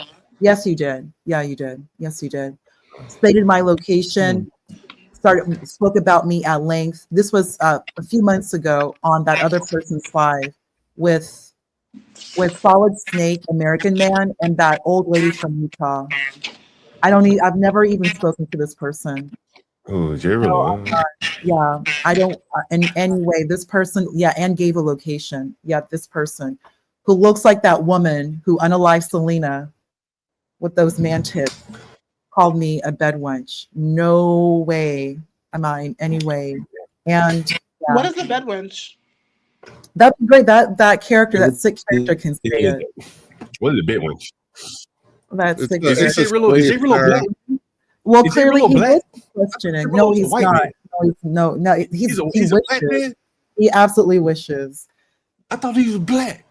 I mean, I thought he's You white, but he got a absolutely black should. man. Hey, Pony, I'm gonna No, bring him up. See if he understand. I'm absolutely funny. This is an avatar. Hold on. I'm gonna answer. I'm gonna answer. First of all, Hold on, not yet. Don't come in. I'm gonna answer these false accusations. Hold on. Don't come in hot. Hey, Pony, I'm gonna bring him up. See what you got to say. D. If you want to step down. No, he absolutely did. This was on that other person's slide. I outright said. I'm gonna bring him up. If you want to stay up, you can. If not, I absolutely. Someone who 100% attempted to dox me called me a bed wench. I have never even spoken to this person. So I want to hear what you got to say. The whole AI, the whole AI thing about me is funny, but the whole bed wench, they have like a Discord. Give me 1 second. Where they speak great disrespect about me. Very abusive and misogynistic. I'm in no way going to be in a life. Let me hear what these guys say. If you want to stay up, you can. Yeah, I will drop. Not going to happen. Okay, I just curious to know why would he call those names? That's curious. Anyway, yeah, J Rillo, what's up? All right, first off, I'm Puerto Rican. I just it's this time of year, it's my bleaching season. But second, hold on. Okay, all right, and let me address this. I'm gonna address it. I'm gonna address everything. Hold on. I'm gonna let you talk. I've seen you on Be Brave channel, right? Yeah. Okay, go ahead. All right, go ahead. All right. Okay, so first off, I never doxed this girl. I never gave a location. I never gave any of her personal info. I've never looked her up. That's a flat out lie. Why she said that then? She's mad because she's mad at a stream where I had mentioned on a different stream where they brought her up, and I said, yeah, if you listen to her, she only ever mentions or compliments white men, and then she gets mad when they call her a divester because it's probably true. All right, and then she also gets mad because I called her out. Hey, hold on. I'm gonna let you talk. Let me see if I can fix your mic. What is it? Echo cancellation? Take it on or off? Try that. All right, go ahead. Try that. All right. Go ahead. You testing. 1, 2, 3. Testing. Yeah, go ahead. Okay. Okay. All right. Then she also got called out on one of CT's channels where I was in the chat, and they brought up something similar about her being a divester, and she was acting out of character. She's normally very calm, and I was in the chat and I was saying this is probably true because she's not acting like her normal self. I've never doxed this girl. I don't even know her. We've only had an interaction once, and it was in the chat. Then she accused me of going on other channels talking about her, trying to spread her info. The only channels that I have talked about her were on CT's and this one, and that is it. I've never mentioned her on any other channels, and she can't. And notice how if I ask what the other channels were, she'll say that, oh, well, you've done it in these other channels. She won't bring up any names. She can't mention any times. She can't give you any time frames. She's giving you all vague answers. I don't know what her beef against me is other than I called it right, and her response is reflective of that. She doesn't act this way, which means why you call that lady a bed wench? And what does it mean? I don't remember calling. I don't remember calling her a bed wench. She claims that I did. I don't remember calling her that. If someone has the tape on this, then I would admit it, but I don't remember ever calling her this. Yes, so I don't know why she's bringing it up. I absolutely will. It was on Bob's channel. It was on a Saturday, either Saturday or Sunday, around the 6-hour mark. Can you pull the clip? That woman, what I think the one from Utah, she pulled up hot onto Bob's channel that stupid questions to ponder. She's the one who started this. She said my name. He was right there. It was 4 people on that panel. It was himself, this character, who at that time he was given the keys to the StreamYard. American Man was also on that panel, and so was Solid Snake. Solid Snake said nothing. It was that Utah woman. Okay, I remember the stream she's talking about now. Yeah, I remember the stream she's talking about now. All right. Let him respond. Hey, Pundit, you got to let him respond. I'm just giving the. I got it. But you jog his memory. I remember the stream she's talking about now. I remember because it was a late night stream, and I was given the keys that stream. I think it was either a Saturday or a Sunday. It was on a weekend. I don't remember calling her a bed wench. If I did, then by all means pull the clip up, and I'll admit that I was wrong. Number 2, I never gave any personal info out, nor did I try to dox you. I don't know where you got that from, because I've had to face that on these YouTube streams before. I've never doxed you. Absolutely did, John. He's saying what was the info? Then you should be able to pull the information. You should have a receipt. If you're gonna, then it's bullshit. If you're going to make a claim like that, which is very bold, then you need to have receipts because it never happened. The reason why you can't pull any clips is because it never happened. The reason why you can't pull receipts is because it never happened. I never doxed you. That is a false accusation. And honestly, it goes to show why you are unmarried. Because you have a problem with men. I don't know why you have a problem with men, but for some reason you do. Listen. You just made a lie about me, and I never talked about you. You just made a lie that I doxed you. That is a flat out lie. But you should have proof. He was not the one who started it. He's the one. Don't put him down, Pundit. Come on. No, I'm not gonna. I'm just gonna state my piece. Hey, he's the one who went up there. She was the one who went up there. She said that stupid questions to ponder. She called me a tether. She called me dark skin. This is Blue Jay out of nowhere because of something that happened in your chat prior. He's the one, this person, when it had mentioned the location, started bringing up the whole AI thing, called me a divester and a bedwench. I understand why some people say that why she's AI. He started this, and he actually said an actual city and location. This guy did. American Man then responded, calling me a mammy, that I got upset about something with art. American Man then responded. Solid Snake, who was the fourth person, just sat back there and said nothing. That's why. I don't know who this person is. I've never even spoken to this other man, whatever this is. I know that he had the keys, quote unquote, at that time on that other person's life, but they like to sit around. So where's the docs at? That's what I'm really concerned about. Where's the docs at? Why they're even mentioning? That's what I'm really concerned about. That's what I'm really concerned about. Calling me fat, dark skinned. I don't care about the rest. Listen. You're stuck on the minutia. That doesn't matter. I want to know. I only care about one thing. Hold on. She hasn't had plenty of time to speak, John. I have a chance to retort. She's had plenty of time to speak. She's had plenty of time to speak. Hold on, Ponder. You've already said he called you fat, mammoth, whatever he said. All right, J-Real, give him a second. Okay, so everything else, listen, everything else that she's mentioned, everyone else has said about her. Okay, let's just be very clear about that. She's made lots of enemies on these YouTube streets. So me saying the rest of that, even if I did call it the bedwench part, which I don't remember, if you can pull a clip, fine, I'll eat it if I said that. But that's nothing that no one else has said. What I want to know is about the doxing part. That's all I really care about. I've had an issue with other people on these YouTube streets trying to do that to me. I haven't sought you out. I haven't looked up your info. I haven't posted anything. So I want to know what that is. That's the only thing I really care about. The rest of the shit I don't care about. That's it. Yeah, so what was this doxing you're claiming? Calling names, this shit, for a lot of people, that's kind of part of YouTube. Yeah. But I don't think people should be doxing. You know what I'm saying? And exactly. That's really what I was really interested in. Exactly. So once again, the only reason I came up here is when she said the doxing part. If you're going to make a bold claim, then you better have a receipt, especially for someone who watches this channel. And I've been on other panels as well, and I show my face, and I don't hide much about myself. So I want to know, if you are going to make this claim, then you better pull a receipt. I think it's his microphone, SB. I think we should just leave this alone. Can you hear me? Is my microphone still messed up? No, we hear you. Someone just come in. It's my earbuds. I'm at the gym right now, and I'm in my earbuds, and that's why I decided to come up the way I did. Like, I stopped working out when I heard that shit. Yeah, all I know is I've seen you around. I've never heard that allegation about you, so I was just curious to at least let you get your side out. Exactly. And John, if she claims I said this, because I remember the night I remember the night she's referring to, because it was the only night I had the keys to Bob's channel. We were all drinking. It was late night. So if I said that, and like I said, if she pulls a clip of me saying that about her, then guess what? I'll even formally apologize on this channel. I'll even apologize for saying let me ask you this question. What I did not do was dox her. What I did not do was dox her. Go ahead. Well, let me ask you, do you know where she is located? That's a yes, no. Don't say, yeah, I know where she don't say, yes, she's here. But do you know where she's located? Approximately, but that's because she's mentioned on CTs before. I know her city, but she's mentioned that on CT. Oh, and if you talk to her, she's mentioned it to her as well. You can't dox her if she's disclosed her own.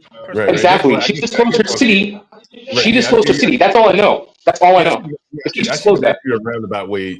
Have you heard her mention her city as opposed? I just told you on CT's channel. On CT's channel, she mentioned it. But you haven't looked up where she lives. No, I have not. Okay. No, I have not. And she could not pull any receipt of me saying that, typing it, emailing it. I guess I should ask you this. Hold on, Ponder. And I guess I should ask you. Hold on. No one talk right now. Let me ask him one more question just to be clear, because people will say, well, you didn't ask him this question, then that could have been the answer. You didn't pay anyone to look up any information on her, did you? I did not. Okay, all right. There you go. All right, fair enough. Go ahead.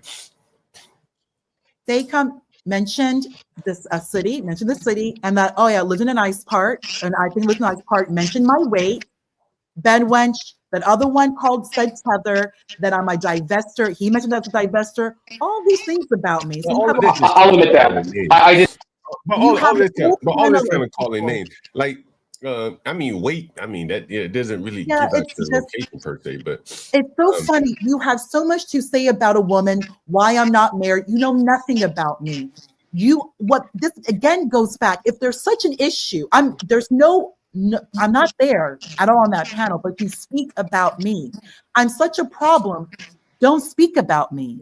I don't even go back there. These people like to go in their Discord or on their channel and speak about me. If I'm such a problem, a fat tethered bedwench who's a tether and a divester, then clearly I'm just a huge problem and you should ignore my existence. And I'm a mammy, as American men like to repeatedly call me. I'm such a problem. Don't speak about me. Clearly, I'm part of the Baphomet class and I should be ignored. But they will never do such a thing. They just like to sit around and speak about women. And they make it a point to bring up my skin and my weight and where they think I'm located. And I think she lives in a nice part of this area. That's exactly what he said. And I don't even know who this guy is. I have never, as opposed to this live, ever spoken to him. In his chat, I definitely went in on him. Why would you even bring up any location where I may be? Well, he did say that he never used information that you didn't bring up yourself. I never once said anything. He also said that if he did call you out your name, that he would apologize once he. Brooklyn, thank you for being on the panel. I could care less. I don't want that man. Go away. I mean, you can stay stuck and not like the guy, but this is not really. I want his apology. Like, who are these people? Like, if I'm such a problem, don't speak about said person. But these people never will not. Like, they just like to come to these lives and just be real rude and nasty. I'm not going to go back and forth with them. Well, welcome to the internet. Like, this is a dark side of YouTube. Exactly, it is the internet. Exactly, it is the internet. This comes with, it's par for the course in my mind. Like, I don't really see. I mean, I don't run this type of stuff, but I do a whole different type of format. But in this type of arena, that's what it is, unfortunately. Yeah, I don't usually do this kind of stuff, but some allegations were made about him, and I've seen him around, so I did want to at least give him his side of the story. To clear his name, understood. Right, you know what I'm saying? Otherwise, I mean, just calling names is one thing, but doxing somebody is a totally different thing because, for the little bit of trust that we do have to come up here and the people that are willing to cam up and shit like that, give some kind of, idea of who they could be, that could be very disconcerting to people. So is he still up? Yeah, don't put people down for me. But yeah, so, from that standpoint, it was made here, the allegation was made, so I at least wanted to hear his point of view. If I may, yes, I did say. Okay, so what I did say was the investor part. That's true, but I'm not the only person who said that. So that I do remember. But as far as the information is concerned, yeah, but that's the same calling. People say horrendous things to each other on the internet. That's part and parcel. You can't handle it. Get off the internet. Number two, she keeps on saying that I made these claims about where she lives at. Unless you have something, unless it was your address, where you work at, familial information. Document that comes with information that someone's gone out of the way to look up or to use to service. Hey, you got some background noise, man. I know you need. I know. I'm getting out of the sauna. If she's going to claim that I did all these things, then where is the evidence at? She's saying, "Oh, he said I live in the nice part." If you guys remember correctly, she herself has mentioned that she is Six Sigma certified and that she works in IT and that she's a very elite person when it comes to her field. These are things she's mentioned not only on TT's channel, but also on yours, John. She's talked about this about herself multiple times. She's gloated about what she does in the field. She's gloated about how elite she is in society, the places that she can afford to eat at, the places she can afford to stay at. This is everything, all the information I'm telling you right now is what she has said herself. This is not something I made up or looked up. So, and part of the reason why she has as many issues as she does when she goes on these panels, mostly, is because whenever she gets on there, she has this need, this insatiable need to want to challenge men, and not only challenge men, but also come at them for their masculinity. She's done this multiple times on the panels. That's the reason why so many of these men have an issue with her. That's the reason why she'll speak on their relationships, she'll come at them about who they are as men, but how can you sit here and get mad at people insulting you when you literally come at a man for what a man is meant to be? That's hypocrisy. And if you can't handle that, then guess what? Shut up. If you're going to speak up, then cam up. And if you can't cam up, shut the fuck up. It's really that better now, Rillo? You got your feelings out? You feel better? All right, yeah. And see, this is what I'm talking about. Understand, that response right there is part and parcel of what I'm talking about. Her response right there is exactly what we're talking about. Well, I hope you feel better now. You got your words out. You feel better? Like if you're a man, find another woman. If a woman makes you feel so inadequate, so insecure, find someone else. Yeah, I might have a real life relationship. There's nothing you I can say don't to think me. it's a woman versus Yeah. man thing, though. I think he's just saying Do like using. they bring up why I'm not married. I don't know where they get that from. Call me a divester. Where did Yeah, he but get they're that talking from? about you. Or They're not bed one. making about other women. I'm not I'm talking not about other getting women, Brooklyn. I'm not talking about other women. I'm speaking about myself. Yeah. I'm speaking only about myself right now. You have an issue with me. That's on you. You want to keep bringing up all these other personal. That's on you. It's none of my business. It's very odd how you revert to that direction, but that just goes back to the insecurities and the inadequacies. Again, that's not my problem. And I don't need to speak for all women. I'm speaking specifically about myself.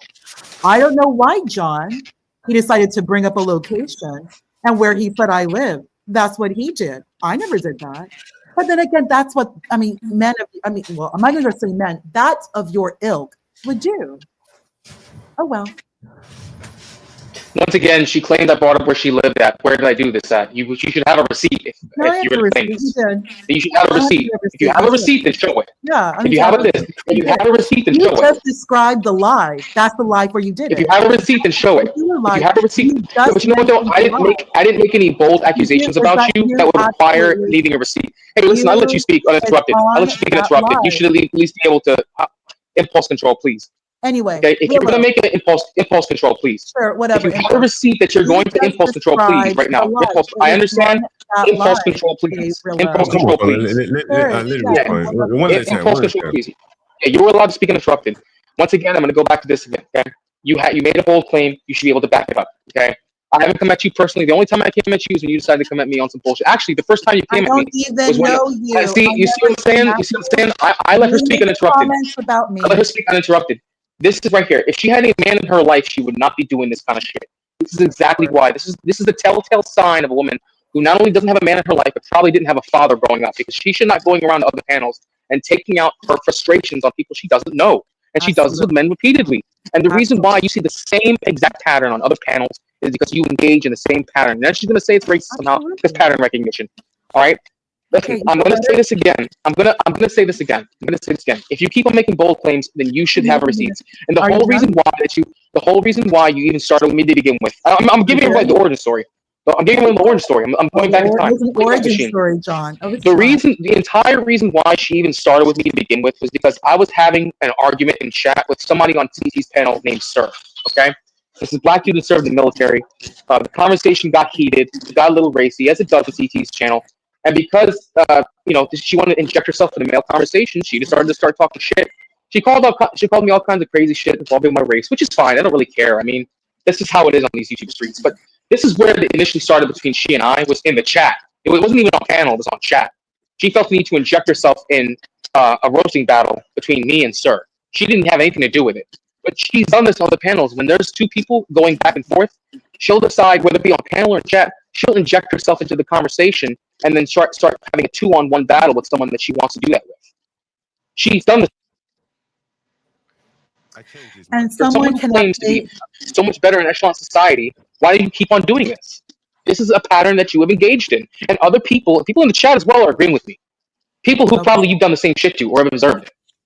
I absolutely deserve it. You have a picture of observed. I didn't say deserve. I said observed. I said observed, not deserve. You have observed. A picture of Putin, whatever that is, whatever. That's African Putin. For people, for the people who are saying that I'm trying to fake being black, this is just African Putin. This is from a geopolitics group. They said whatever. You went on. You correctly described the panel where you mentioned location. That exact where you had the keys. That is exactly where you mentioned where I live. You decided to bring up a city, and I think you're looking at the nice part of a certain city. You did that. You just mentioned the lie. You want receipts? Go check that lie. You know what you. Wait, where's the docs? Hold on. Where's the docs? Hold on. Where's the docs? Use the same live, the same exact live, where he mentioned. That's important. John. One at a time. John, I let him speak. I'm just. She said something important. John. John, He said something important right I there. know, and you like to That's what you complain guys about do. women interrupting. Get your heart out. I know you have a lot of feelings. Make your points quick. So we're gonna move on from this. You guys are just going back. So, like, of course, receipts, that same live with that same people. You called me a bedouin, a divester, dark-skinned, tether. You made a lot of very disparaging remarks. You did. And you also mentioned location.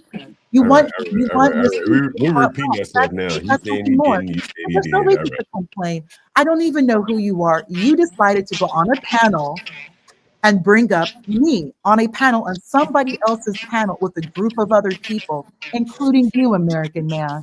You decided to do that. You had your conversation about me. I hope you feel better. Is American Man I am here? done. All right, Kimmy K, what's up? Yeah, Kimmy K, what's Oh, up? I just came up here to talk about I don't know the guy's name, but he was saying that black women wanted white men and white men didn't want. Am I hearing that? Did I hear that right? Yeah, I think that's what you heard. Mm-hmm. Yeah, I feel like I don't know. I don't think he knows. I mean, that hasn't been my experience. White men have wanted me more than black men have, and I never really went outside looking for white men. Love them, but never went, hunting for them. So I think again. I think we've all acknowledged it. It goes up and down the spectrum. There's some black women that like white men. There's a group of them. That's true. We cannot deny that, right? You can't deny that, right? And then there are some that don't, like yourself. My lady Lisa, she was in the chat. I think the problem becomes the group that do want white men. Well, I wouldn't say I don't like white men. I just didn't marry a white man, but I do like white men. Okay, so Hey, real quick, I just want to be clear. Have we moved on past the conversation? Because otherwise, I'm just gonna drop. Have we moved on past it? Unless you have something new to add, you have something new to add. No, I don't feel like speaking up in quick form again. That's all. I just wanted to say my piece. If she wants to bust out receipts, she can do that. I'm gonna drop back down into the chat. John, thanks for having me. Thanks for letting me speak my piece. I'm out, guys. Take care. Have a happy Thanksgiving. You had nothing to contribute but just to complain about me. Nothing else. So typical. I mean, you said something serious, so he had to defend himself. That's Let him defend himself, Kimmy Cakes. I mean, he said it. He said, and I hope he feels better. Get all that trouble off your chest, that big titty chest. I hope you feel better. You watch out for your blood sugar too. Damn. As you all were saying. Before I play this video, Hood, who else is up here? Kimmy Case, were you saying something? Yeah, I was just saying that, like, I do get that there are black women that like white men. I used to like white men. I never stopped liking them. I just married a black guy who's great to me, and I'm really appreciative to be with him. But it was to the point where, like, when I run into my friends from college and they find out that I'm married, they're like, "Did you marry a black guy? Is he white?" Like, but that's how much I used to date white guys. But I like who like me. You know what I mean? I don't really go by, I guess, whatever today's standards are. But yeah, I don't know. I never seen, like, I don't know what that other guy. I don't remember his name. He was on the panel just now, but I don't know if what he's saying is accurate. I'm not gonna attempt to discount her personal experience, but I'll say this online. Well, again, I wouldn't. Online, I don't see white men complaining about not getting not getting action with black women. I don't really see white men complaining about lack of receptiveness from black women. I do see many instances of black women complaining about not getting attention from white men. So I'll leave it at that. Okay, I've never seen that, but I also don't search the internet for those things, so I'm sure you're probably right. Again, I think what would be really interesting is the black dating site data. Which one of those? There's probably a pattern of the women that get swiped right on there, and those are the women that presumably and the men that are looking for each other. And how are they pairing up? That's very interesting. And that's funny because I was on a dating site like years ago. I didn't remember what it was called, but my friend signed me up, and all of my matches, I never matched with a black guy for some reason. Yeah, well, I'm talking about like on a black dating site. Was it a black dating site? I don't think so. You know, like Black Secret. What's some of I those don't think it black was like dating? black owned or nothing like that. It was You just know, like like one a of the black regular dating ones, site. You like know, I wonder. eHarmony or some shit. Like it was just a Yeah, regular. you know, I wonder like what would it look like? What would the swipes data reflect on a black dating site? That would be very interesting. That would be very, very, very interesting. Someone said tyranniness. I wanted to talk. I wanted to look at some of her videos. Does she have a channel? Is anyone familiar with her, Tyranny? No, but tell us about her. I don't know much about her. Hood may know more about it than anyone else. Hood, do you know anything about Tyranny? Is he there? Hood may have stepped off. Anyway, Ponder, you know anything about Tyranny? Anyone know anything about Tyranny? Someone mentioned that Tierney, she's a pretty girl. Someone mentioned that Tierney is in a relationship and I believe has a child, but she frequents the live with Jazz. The other young lady that you had. And that, by the way, I know you're not mentioning her, but someone said Jazz is with a very well-to-do black man, very well-to-do. That she Somebody said her channel is "We Need More Tyranny." I want to look that channel up. I ain't gonna say nothing. I'm just gonna look it up. Let me just Google it. don't be rude. Tyranny is not ugly. That's what I said. That could be rude. Anyway, while I'm looking it up, I'm gonna play Tyranny this is right not ugly. Tyranny is not ugly. I've never seen it before. Not early, but you can have zina. What's that? Zina, the same like you said, nikah. Nikah, it's having sex and getting married legally. Zina is having sex illegally. Really? The same like I said, there is 30% of bad girls. You can just find a bad girl and maybe pay her, maybe not. Oh, and have they're sex with her. mostly prostitutes. Yes, that's what I'm saying. So that's zina. It's kind of haram. It's kind of bad. But again, do people look down on those prostitutes? Yes, of course. Yeah, everywhere in the world, people the locals look down on the prostitutes. I saw that in the DR. Mm-hmm. Yeah, they had prostitutes out on the roads. Yeah, everybody looked down on prostitutes everywhere. That's universal. Yeah, that's but remember, Morocco is a Muslim country that is open-minded.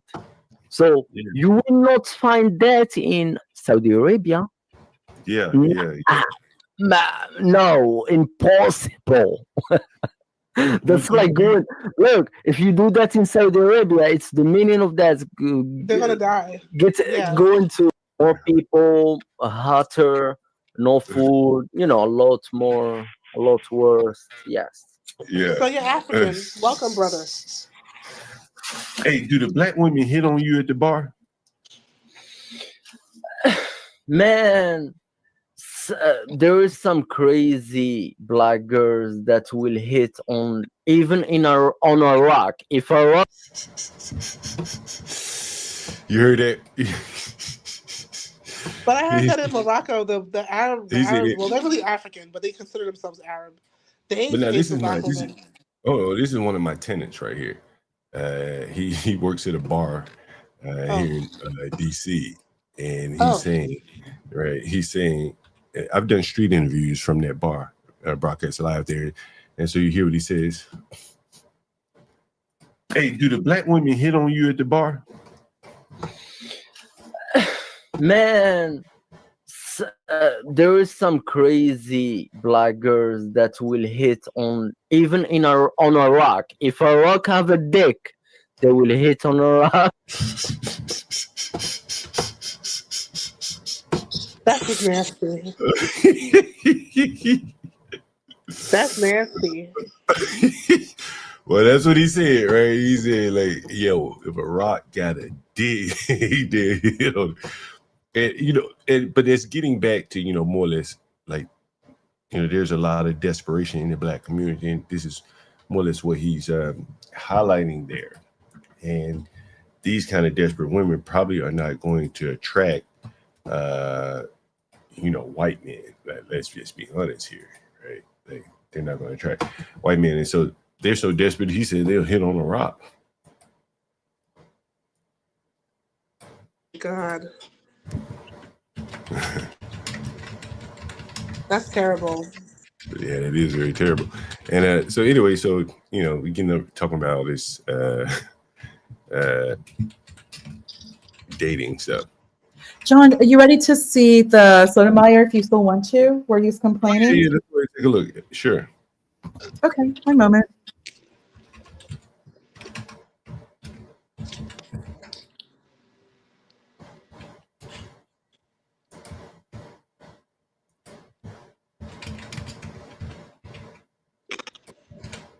Imagine someone doing that to you, claiming they want to have an alliance with you, and insult you every 5 seconds.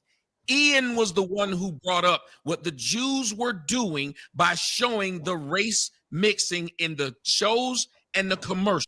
Am I lying? Wasn't he the one who brought it first? And I just said in retort, well, if we're going to call it honestly, they rarely show black men with white women, but they keep showing white men with black women. So I'm trying to ask the question, why are they doing that? Even if you're saying the Jews are doing it, why aren't the whites complaining? Whites should be the first ones to say, we don't want to see our white men with black women. But y'all don't. Long as the white guy gets the fuck the hot Tommy, I don't want to shit, see either of them. No, I'm saying that's what needs to be said. Come out and say that. Not when I see Diane Carroll getting fucked by the white guy on a show, then it's okay. And then the truth come in and said, well, there we go, talking about celebrities. Ian brought up the damn celebrities. So every time I was responding to what they said, somebody would say, why are we talking about that? Take a deep breath, Tommy. No, don't do it. Ian, don't do it. This is how I fucking talk. I'm a nigga. Let me be that. Just like you on Jurassic Park. Just like you This on clip Jurassic isn't Park. about black women and white really men. Are. Let me be me. Whenever, and y'all have said it before, and Myra know it. When a motherfucker loses the argument, they start telling you to calm down. I haven't done I'm shit just doing it as a favor voice. to you, to be I don't perfectly need to honest. take a breath. You don't care if I breathe or not. Don't tell me to take a breath. Tell me I'm wrong. If you ain't gonna tell me I'm wrong, shut the fuck up and let me keep speaking. Because I ain't disrespecting I'm just saying you sound to take a unhinged, breath. Tommy. Take a deep breath. No, I just told you don't tell me to take a breath again. This the sarcasm of these white fuckers. He gonna keep saying it now. That's why you hidden, motherfucker, because somebody whooped your ass. You couldn't talk to nobody like that in their face. You ain't a man. Tommy, I post a lot about black violence and impulse control, and you're really doing a great job of showcasing my point. Bitch, I'm gonna get heated. Now shut the fuck up like I do when you talk. I don't tell you Exactly anything why when they you get in talk, trouble with the unless you're police. wrong. This behavior. You just told me to shut up. What are you talking? No. I'm gonna go on mute and just let you go. That's Tommy. right. Go the fuck on mute. Go back to Jurassic Park. Hey, pause it for a second there, Pundit. I think, honestly, when I was a little bit younger, I could watch Tommy. But as I've gotten older, I can't take that screaming and shit like that. And and no disrespect to Tommy, he's successful at what he's doing. But I think what I'm seeing here, and this is not on the topic, what he's talking about, but I pointed this out with Tommy, Fugazi. It's another one that does that shit. And you see a lot on the black space. What's that nigga name? Sell your soul, sell your light, sell you light. Like in the black spirit, when Tommy's talking to blacks, I think he does very well. At one point, he was the king dog of talking to blacks and about blacks. But I think once he tries to transition to talking to whites, like talking like this in mixed crowd is not acceptable. You can only go so far with this screaming and hollering and cursing and stuff like that. If you're trying to go into the white sector, and that seems like what he's trying to do. And all this screaming is just, he's too old for that now. Go right ahead, though, Punk. Do you want to watch it from the beginning? I pulled up that particular that timestamp, but if you wanted to, Yeah, we can start it back up from here. Okay, one moment. Take your ass back somewhere and make the brundle fly. This is stupid. They want to now turn into women. Well, listen to how you're saying it. When Myron started the show and said, that's what women do. He literally said it. Tommy, he says that women are emotional and you have lost your mind and you're embarrassing yourself. I promise you this will be clipped and people will make fun of you for it, Tommy. I'm trying to help. I don't give a fuck if you don't make fun of me, motherfucker. I guarantee I live better than you. How about that? Why are they making fun of me? I guarantee I live better than you. And you white, so that ought to make you feel like shit. Hey, pause it again. Pause it again right there, black ass got a bigger house and a bigger car. And see, therein again, I think, lies the problem between the blacks and the whites. He's immediately goes to money, to material. The money. You know what I'm saying? Like, yes. But you put those white guys in the same room, be brave. He might be poor. They may be, wealthy. Again, and they can kind of get along. Let me point something out to you, please. There is a black male insecurity about black women dating white men, perhaps. And Tommy seems way more bothered by this than white guys do. Black men in general are way more bothered in a weird way. I don't think white guys are as concerned about it. I think in terms of like the interracial dating thing, like I said, white men generally aren't on black women to the degree that it really means anything. And it's mostly a media push. I think like black men and white men aren't even like meeting halfway on this issue. Like it's almost a one-sided thing. Black people think about this way more than I think white people care about it. Because I think for the white guys, like they're having sex with a lot of black women and then they'll just marry white women and that's the end of that. Yeah, I think they're willing to, more or less envelop themselves into the, the white world as it may see fit. It's probably harder for a black woman to do that. I want to address this comment here. Someone said, "So you." I think that might be in America because, like in the UK and like other parts of the world, there's a lot, especially like in Scotland. There's like a lot of interracial couples, and they don't have our history. That's true. Yeah. They could be history. I mean, black women and white men, and a lot of these black women are like straight up from Africa, and even now, there's a lot of African women marrying Chinese men. Well, again, they can become an empty slate, right? Like, if you want to put it in brass tacks, hell, if you're African, you done ran up out of Africa, and you get to Ireland, shit, why not just leave everything behind? Culture, whatever the hell you leave, you done left your fucking country. Why you dragging that shit around, right? Like, well, you still want fufu? You're in Ireland now. Eat, whatever the hell they eat, Ireland eat, right? You left your country. Why drag your culture with you? The white men, they love Caribbean food and African food. You like what you like, whatever you figure out what you like. But hell, so yeah, I could see why black people going somewhere, be willing to date and maybe these other people. Shit, they'll leave everything. They're blank slate, making them what you will. Cellulite podcast. I mentioned him earlier, and I think he very well could change. Who knows? But I heard him say something, and I said, "Damn." He's he talks politics, and he talks politics from a black Republican angle. And he talks about how people have shunned him because of his politics. Now, he's not in politics. I don't think he's elected, but he, has opinions about politics, and he expresses those opinions, and they don't tend to jibe with most black people. But I was listening to him, and he said he had a conversation with a Mexican man or a Hispanic man. And Cellulite says that they had a strong disagreement over the Black national anthem. What? What's the disagreement? The lyrics? The lyrics? Cellulite believes that blacks should have their own national anthem. And the man that he was having a disagreement with was from Honduras, if I'm not mistaken. I'm drawing this all off my memory. Well, I think he's right because black is not a nationality. Well, so. right. Well, Yeah. What's the country of black? I don't care what the reason is.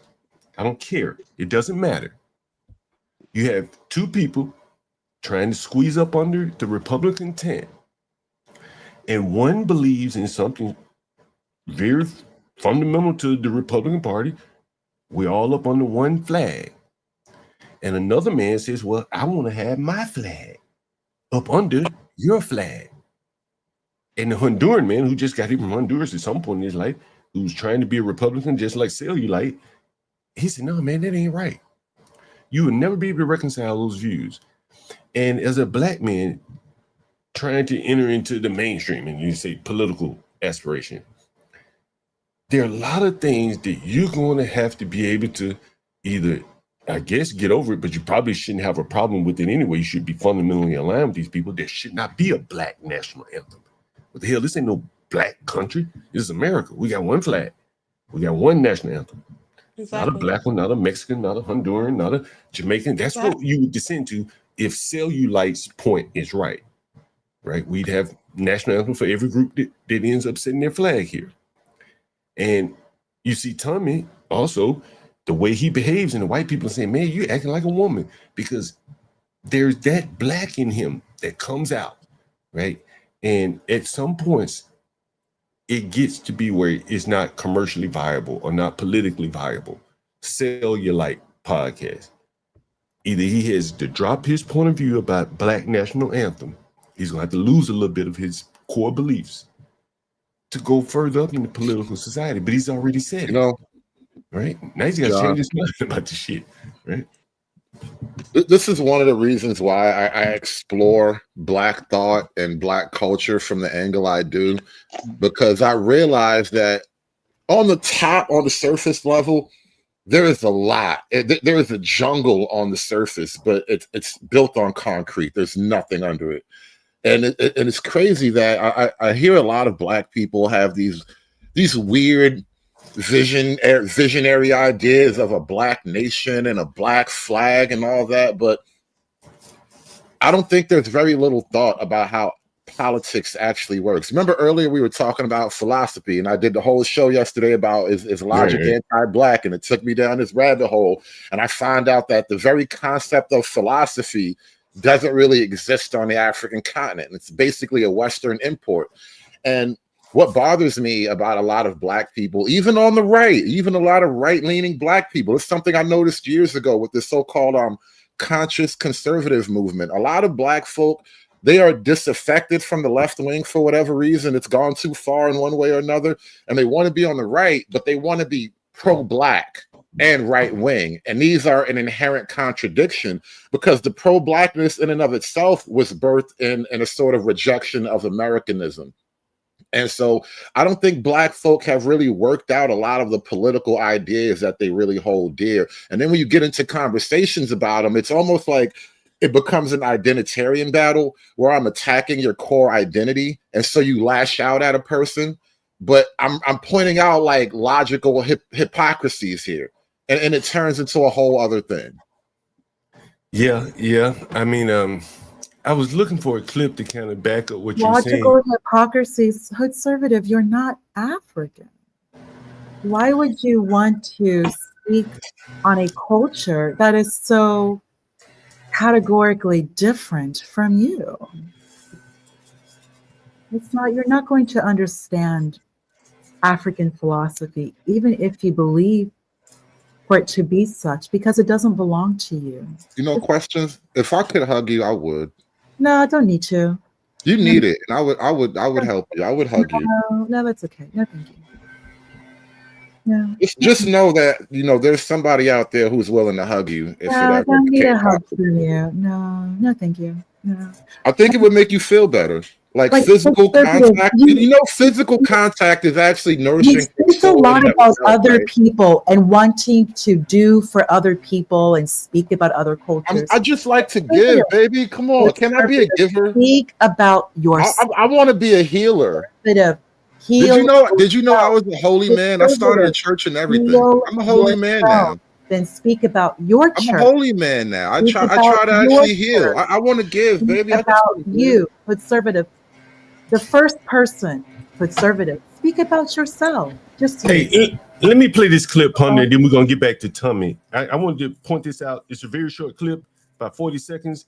Then we get right back to this Tommy, because, again, I think Tommy is going to, like, you know, the point that he's going to make, whatever, about relationships, I think he's also making another point. Again, like, Tommy can't go work in corporate America with this kind of behavior, this kind of screaming, emotional, not talking to this audience. I can do this shit over here. Like, people expect a nigga to be like me. Shit, the title, the description of this show is that nigga, but he's talking to white people and he's trying to put himself off as educated, but then it comes out.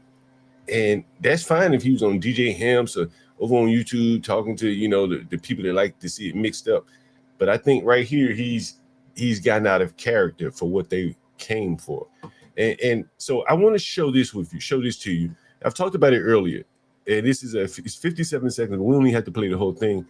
Punter, let me put my screen up for 1 second. I'm going to bring down Tommy. Yeah, just for 40 seconds. And then we're going to put him back up here. 1 second. And this is what the cellulite people, the Tommy Sotomayors, and on goes. This is the problem that they have once they want to transition or into, you know, the greater society here. To me, like, a white man can walk in a room and call us all niggas, and nothing. Would you tuck him first, or would I get to him first?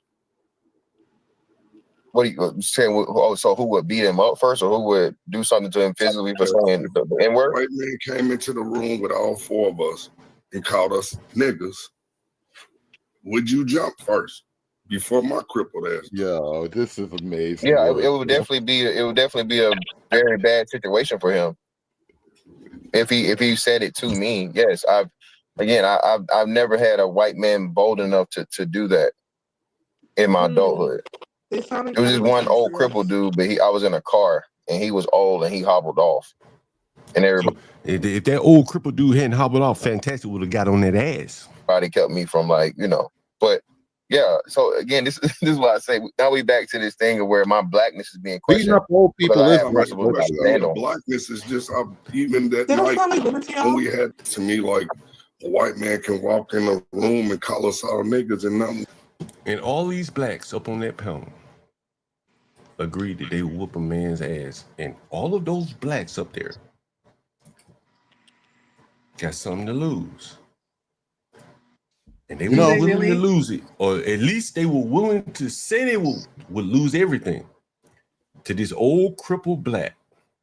And that is the problem that the cellulites, the fugazes of the world have. They can't be straight honest. Or they got to be a nigger and whoop a man's ass for calling them a word and just throw it all away. You know, I mean, on the other hand, you just see him be the nigger. But go ahead. No, I know you like to pick on Izzy and everything, and it was this one day. I just had to go in on your boy Izzy because they kept talking about the white man's doing this and gonna press him, and it just occurred to me, like, bro, you know, this sounds like a sexual fantasy. You know how like that Handmaid's Tale thing where, like, women desire to be oppressed even though they secretly they march against oppression, but half these liberal women, they watch, you know, great fantasy stuff and they read novels about being attacked by some type of tentacle monster or whatever. Like, they have the weirdest sexual perversions and go all from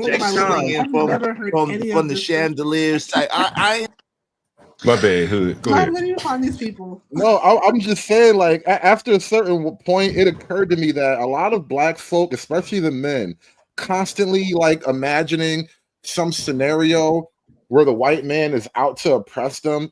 It almost comes off as like some type of pseudo-sexual fantasy. It's like, do you really secretly desire to be oppressed?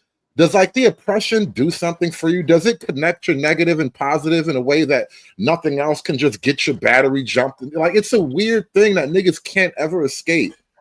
Man, listen, you know, I know we're gonna get back to Tommy, I promise you.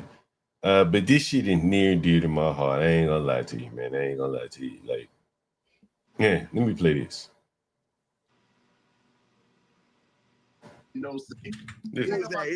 What's going on, fam? Yo, what's good, fam? That's the thing about this dude, right?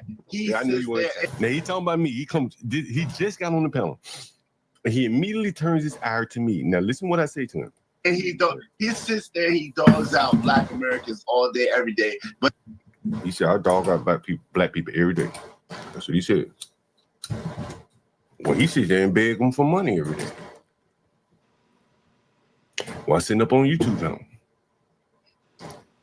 He makes mad excuses for daggone Black Africans. Makes absolutely no sense. Yeah, no sense. And this is this dude's program, right? So he said, I make excuses for Black Africans. I'm just calling it what it is, Greg. Now, listen what I know it's pathetic. Hey, well, what the hell I got to Let me put this shit on the screen. I want you to see this shit. You got to see it. This is what I'm talking about. You got to see this shit. John, if I may ask, what excuse does he mean that you make for like Afrodamas, Black Africans? I don't know, but I don't know. We'll get to that later. Listen. He makes mad excuses for daggone Black Africans. Makes absolutely no sense. Yeah, no sense. And this is this dude's program, right? So he said, I make excuses for Black Africans. I'm just calling it what it is, Brave. Now listen what I say. I know it's pathetic. Well, what the hell I got to? Why would I make excuses for Africans? That's why I say, John, it's this whole 40 million Black Americans, 30 million of them are out of their fucking mind. So before I play anymore, Brave, how many hats do you have? I have 2 hats, and they're both the same. And that's because if you go outside in an old age and that bald head will get sunburned, you don't want that. Now, this is a poor white man. He said he got 2 hats.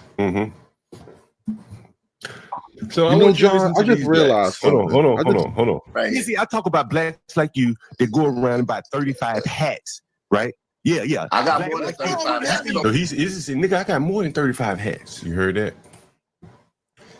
That's the difference between blacks and whites right there. They can't get that shit out of them. That nigga said, nigga, don't you undercut me? I got more than 35 hats. What do you mean? Huh? John, I've been trying to figure out how to do it better, John. So he's say what? I said I've been trying to figure out lately. I've been trying to, what is it to be black? The elements of the pillars of blackness. And it just occurred to me, bro. I don't own any hats, bro. I only buy hats in the wintertime. Like I buy me a $5-10 Scully or whatever because it's cold. But I don't generally wear hats, and I just realized I think I need to buy hats. I'm doing it all wrong, bro. He said I got more than 35. I don't have any, bro. Hood. I gotta take you down through it. I want to show you this with you. Oh, I want to show this with you, Hood. I hope I can find it. Oh, because I've been documenting what's under these hats. What's under these hats is empty ass heads. Empty heads. That's what they all hats for, bro. So you can look at this. Look at this. So I've been on these hats, right, Hood? Look, and look what's happening here. I was in Angry Man chat one night, and look what somebody wrote in the chat. Can you afford 30 hats? Some nigga named Revolver wrote it. You see this? Let's see. 30 hats, roughly 25 to let's give it a $30 average per hat. Nigga, I got it better. I got it better than that. I got it on recording. Let's see where I got it. Let's see. Where is it at? Is this? I got the number for you. Hat math. I got the number for you, Hood. I got the number. Let's see. There was an episode I did. We were working out some Jordan math. I forgot how we were doing it, but like X amount of Jordans equates to. Hold on, Hood. Let me let you listen to this. Roll clip 1. So on paper, it's half. Not literally a half kid. Just shorthand for me maybe expecting. The reality is, as black people, we would be able to afford it. If you have a black man and a black woman, we would be able to afford 5 kids if we wasn't so damn flashy. If we wasn't so damn flashy and didn't have such a ridiculously high expectation for what our lifestyle is supposed to be. See, black people used to live below our means. Now we live above it. A lot of these immigrants that come in from other countries, they're coming from countries where they're poor. So they'll come here and they'll live below their means and make their money, but they still value family. So they don't look at having a child as a burden. They look at having children as a blessing. Now that's Bino. That's Bino clip number 1. Here's Bino clip number 2. I think is this it? Is this it? Let's see. Bino clip number 2. What? Have no 5 kids nowadays. No, that's it. It's not it. Is this it? I punch them every time. Hit them with every line.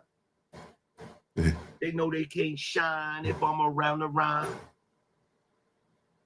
Like that's not wordplay. It's not wordplay.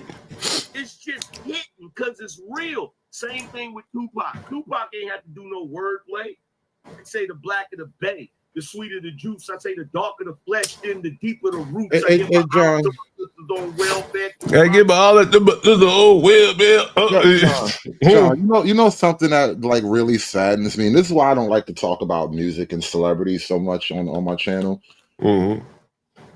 You know, I'm in my 40s now, and I know you're a couple of years older than me, and it occurred to me that these hip hop conversations, especially Tupac and Biggie, we've been having this conversation on the bus stop after school for 40-something years now. You talking about bars, though? Don't it get old though? Don't we feel old? Like niggas is in their 40s talking about rap beefs and who got the better bling and who stole who bitch after the awards show, and like don't you feel tired about having this conversation after 30-some, 40-some years, man? Yeah, I gotta agree with you on that one, Hood. And I gotta show you something because I want to finish up this point before we get back to that video we were playing, Tommy. Damn, if I can't find it, it is let me see. I gotta find this. I gotta bring it all home for you. I gotta bring it all home for you. So you can see what the hell I'm saying here. John. Huh? John. Hey, is Universal in the audience? Hold on. Don't let me forget my thought. Is Universal in the audience? Is Universal in the audience? Is Universal in the audience? Because damn, I may just have to tell this story. Fuck. Let me see. I sent the text message to shit. I gotta play this. Let's see. Universal, what did I send him?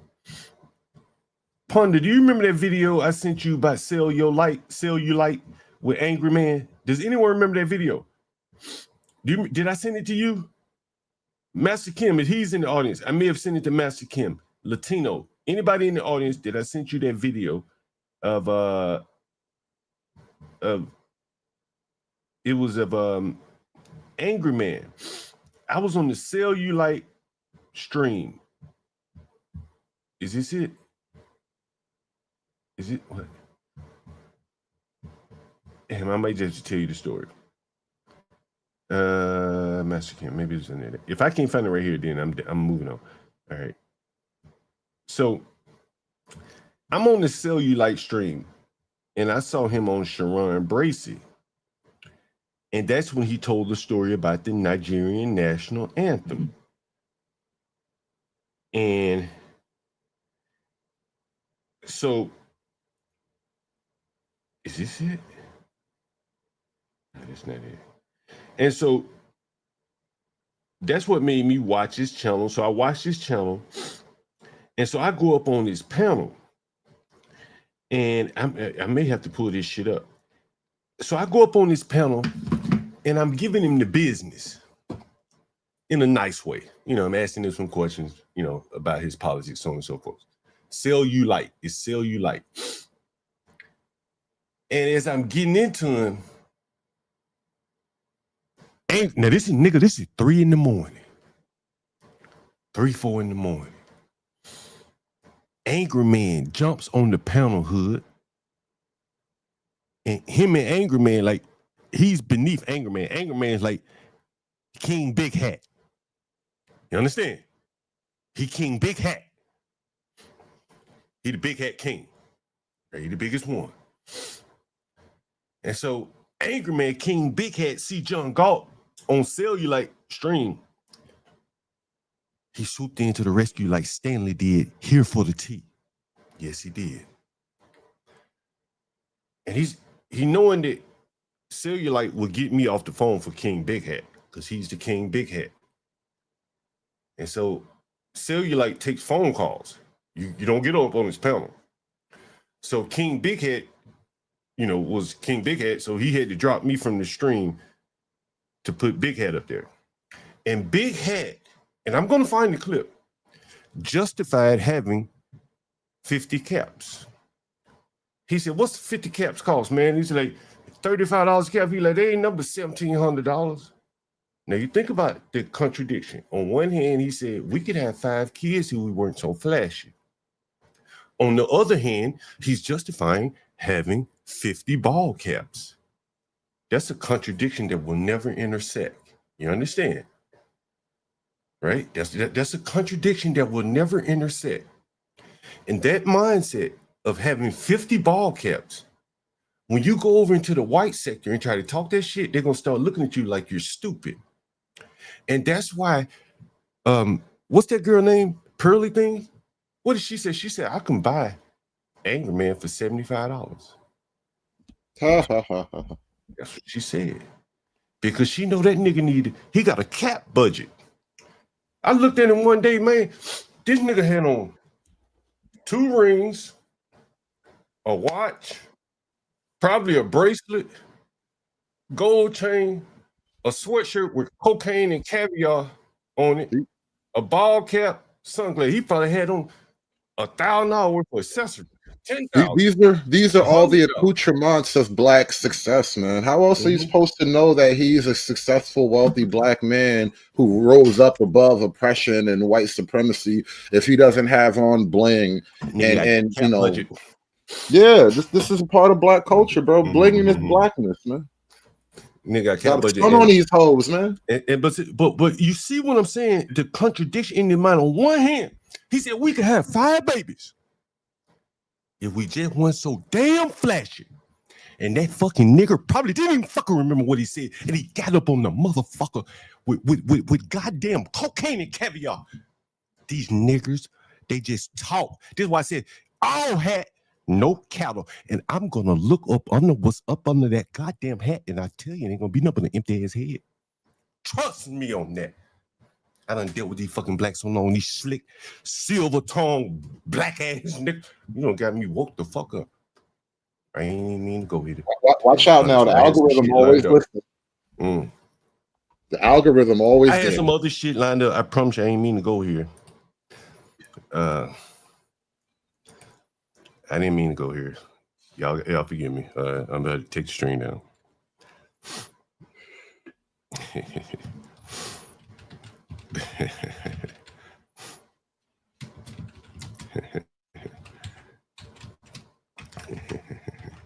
Anyway, go ahead. Sorry about that. I went on a rant here. Sorry about that. I don't know where you was going. Hey, I had a video queued up. We were kind of all over the place today. Let's go back to Tommy. Let's get back to Tommy. My bad. All right, We get back to Tommy.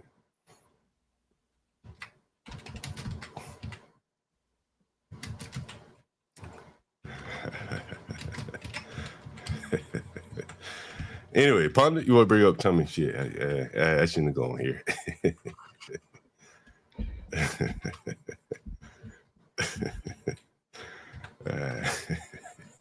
I couldn't resist. Yeah, how about that?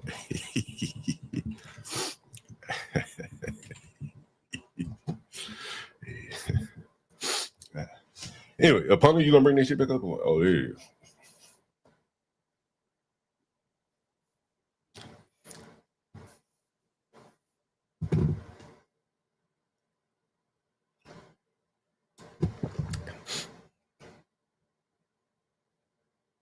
Is it playing? I don't hear shit. On a bigger dick than you, so everything you say don't stop bother this me, shit. nigga. Stop They it right there. entertained by me, Stop it not right there. your Stop pompous right there. fake ass. Stop right there. I ain't counting nobody's shit. If you got niggers out here justifying 30 motherfucking ball cap, 50 ball cap, we got, listen. 3 niggers got 100 hats between them.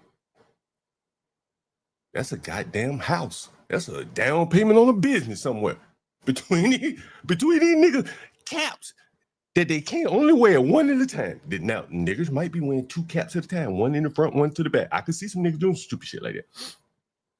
Now, you think I'm stupid and think these niggas ain't got 30 shoes to go with them 35 ball caps.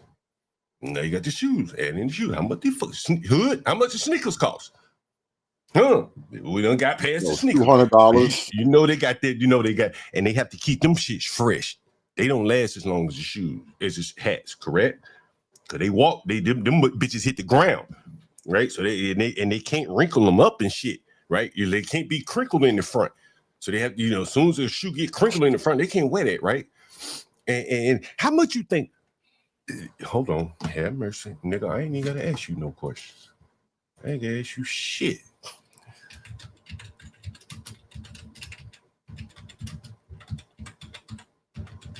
I ain't gonna ask you shit. I ain't gonna ask you shit. I ain't gonna ask you shit. Let's see. That cocaine caviar. Let's pull that shit up. Let's see what that shit costs. Let's see what cocaine. Let me pull this up on it. Cocaine and caviar. Cocaine. What's up, Master Kim? Cocaine and caviar. Hey everyone. Unless he own this shit about maybe he own cocaine and caviar. We're gonna give him the benefit of the doubt. Say he owns cocaine and caviar. These are $100 sweatshirts, cannabis and cognac. And this is what they spend their money on. So $100 sweatshirt, give or take. That's not the most $200 you see on the shoes, correct? $200 on You the you shoes. remember, John? You remember back in like the 90s, early 2000s, they had a brand called Iceberg Slim. I don't remember that shit. I wasn't in that shit. Yeah, bro. That was when And it was getting crazy. Hey, put it in the chat. What you think a nigga like Angry Man's sunglasses cost? And then I want you to add in the 2 rings that he had on. Let's just throw in a bracelet, throw in a watch, throw in the ball cap, throw in the Cuban link gold chains he wear. And this is what these niggas do every day. Every day. Extrapolate that shit time 1 million niggas. And then go back to what the black girl said, man. Their values are not in alignment with mine. Understand? I get up here like, nigga, this how I really go around. Now, hold on now. Live, nigga. Hold on this now. how I really- I ain't got no I'm not fucking gonna let gold that rings and woman shit. off the hook that easy though, because those values that We she's get back to talking her. about, those men are attracting her with those same clothes and Jordans and hats. Well, there's a problem there too. But again, that because they have to lead with that. They got to lead with that. Trust me, nigga. I was on my fucking bike the other day with this fucking hat on and she was a fairly attractive woman. And then I know she don't like this fucking ragged ass hat. It's a nice hat. It's a winter hat. But it's a nice hat you got, Mr. John. And she didn't give a fuck about this hat. She probably flirting with me. And I wasn't dressed nice shit. I'd probably come from clean up a house or something on a bike. These people are leading with all this bullshit, cocaine and caviar, gold rings and shit like that. They got to keep it up. And that's the pressure that JP talks about. Nigga, I ain't got to keep this shit up, nigga. When I first came up here on stream, I talked about Jim Brown. Anyone remember what I talked about Jim Brown? You remember that, Master Kim? Yes. Do you remember that hood? No, I wasn't. It bears worth playing. Oh, fucking that's true. Bears worth playing. What's up, Master Kim? Hey, what's up, Hoodservative, man? I love your channel, man. Thank you. Always What's high going on, in the bro? chat. Real quick, I wanted to kind of comment earlier when Ponder and Kimmy Cakes was up. One thing that's important, this is just my perspective, having unfortunately lived on West 7 Mile in Detroit all the way until my freshman year of high school, is that the white dudes that I think hook up with black women have got a little bit of the hood in them. They got to be down, and they got to be a little bit like 10% thuggy. Otherwise, because that shows that they understand black culture. If they don't have that in them, I can't see a black woman on this planet having any interest in a white dude.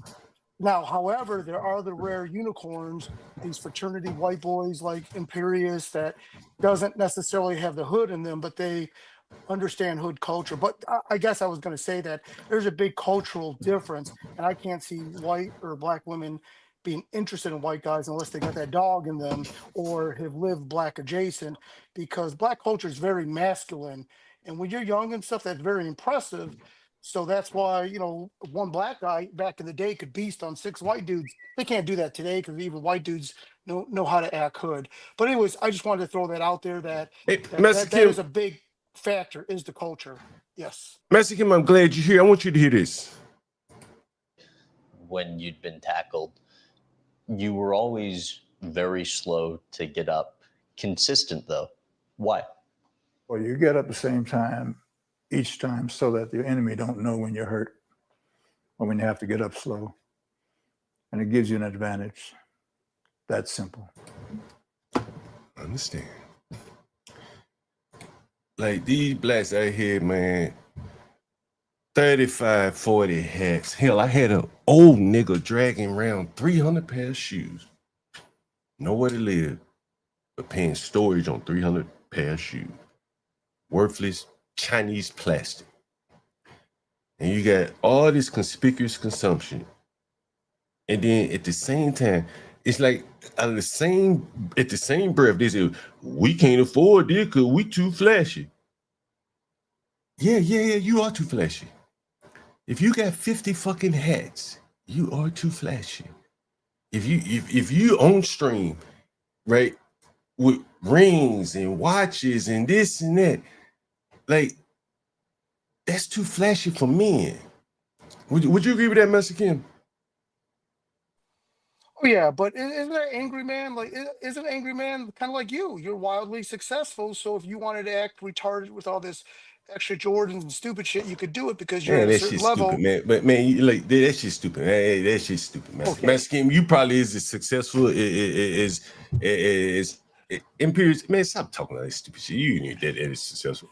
Shout out to Imperials, though. You do support your channel. I do appreciate it. But Mexican, I just think that you can't have a culture man with 50 hats. The successful. Well, it looks stupid, for example, my adult children bought me a pair of Air Force Ones, white ones, about 3 years ago on Christmas, and I couldn't break it to my kids' hearts that they would never see me wear those around town. If they so they left it in the shoebox, and then finally, my wife and I joked about it because they know. I mean, what am I gonna do? Go get my Tupac T-shirt from Walmart and then throw on them Air Jordans and walk around. Dog, I'm 56 years old. I look like a retard, But we did talk about Jordans and Nikes are the old man's Botox, right? Similar to the hats.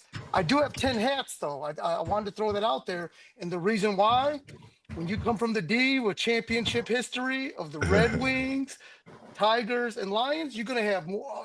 Innate Ways knows what's up. Anyone from Detroit knows what's up. You're just gonna have 10 to 12 hats coming from a championship town, as bummy as Detroit is. The championship teams. Again, 10 hats, and again, you're from Detroit, totally kind of get it, But again, I'm not pointing out one person in a way. I'm pointing out if you start extrapolating this across the poorest race, right? Like you're Asian, you own businesses, correct? Your family own businesses, correct? That's correct. And John, That's correct. You're not poor. You're not poor yourself, are you? Correct. You on Friday night, you would never see me wearing a 50-50 hat around town with my wife and kids. You never. I'll have my shirt tucked in, got some dress shoes and slacks or jeans, or try to look my age. Not because I don't want to unwind, but because I don't want to embarrass my wife and kids walking around looking like a fool. And have you been on stream when you're up on the that machine? Was it the scissor lift? Right. Oh yeah. Yep. You can't have your jewelry and your ball cap on and your fancy Air Jordans on up on the scissor lift. Correct? Not at all. Correct. But you're not a scissor lift worker, are you? You don't work on the scissor lift day by day, do you? Nope. I look like. So what the hell were you doing up on the scissor lift? Trying to save money. And white boys, $25 an hour. Me, I'm free. Huh? Trying to save money. Free labor. So what you going? Are you gonna go spend that save money on ball caps and sneakers and gold chains and jewelry and shit? No. You saved it. Saved it, but keep in mind. What are you gonna do with it? Anything I have is going to go towards my wife and kids, right? I drive if I didn't have a company car, I'd be driving a hunky ass little Volvo, 200,000 miles, but my wife's flossing, right? Just like the Patels and whatnot. What I'm trying to explain to you, Master Kim, I could show video after video. I don't know why these blacks are trying to defend this shit. Man, they got people just came out of prison, Master Kim, and the first place the blacks take them to is conspicuous consumption. To the jewelry store, to this store. You know who I'm talking about, Max B, correct? Everyone know who I'm talking about, right? And the video after video of him in the studio, in the jewelry store, in the this and that. But they didn't have one business waiting on him, a physical brick and mortar. I don't even know if they had much of a virtual business. We played the clip from Pastor Manny where we interviewed him, said no black rappers own anything in Harlem. That's what he said. Maybe he's wrong. Maybe right. Someone fact checking. But again, because again, they're buying hats and shit. I don't see why people are out here defending that shit. I don't care how rich you are, man. 35 damn hats is stupid. You got one fucking head, 35 hats.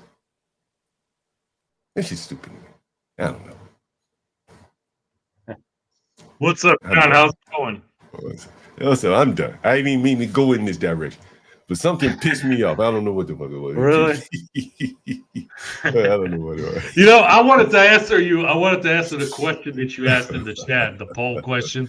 Do you find black women desirable? My personal answer is hell no, but it's not because of the skin. It's more because of the nose and the lips, and sometimes the forehead. Sometimes the forehead. But that's primarily why. And, you know, attitude and other things. But, you know, when it comes to visuals, that's my thing. And I hear you. You know, everybody has their own preference. And, you know, I think, you know, I ain't going to dominate the conversation. What's up, Jay? Yo, what's up, John? What's up? Yeah, man. Some people are just like, I feel like could be too flashy sometimes. Like, I can understand, like me, I don't have a gold chain. Like, that's not really my style, me personally. But you know, I do have a gold watch, and I be wearing like my gray G in the hoodie with like the Yankee cap, like when I go out to the club sometimes. So that's the most flashy I'll be. I'm not really gonna be doing all these chains and 30 caps, you know what I'm saying? You really should only own 5 caps. You don't need that many. Now you don't need that many. That is for sure. Man, being too flashy. Being too flashy can be dangerous, man. I mean, you heard about these rappers getting robbed overseas and stuff, you know what I'm saying? Like, I ain't trying to get, this is stupid. Man, you know, anyone familiar with a Canada Goose? Anyone familiar with a Canada Goose? What's that, Vodka? It's a winter coat. Yeah. It's a winter coat. I got a goose, man. I don't even wear it, man. And one of the reasons why I don't wear it, it's like I paid $1,500 for the jacket, man. Look at this shit. Look at this shit.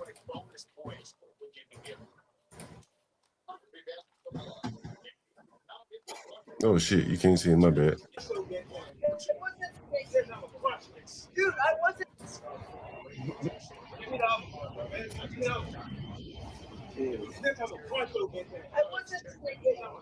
This is in DC, by the way. This is he's getting his jacket taken. He's getting his jacket taken. He probably took a $1,500 jacket off this boy. $1,500, man. Them jackets are expensive as hell. Damn, what a bitch. Fight back, pussy. Now he get his ass whooped.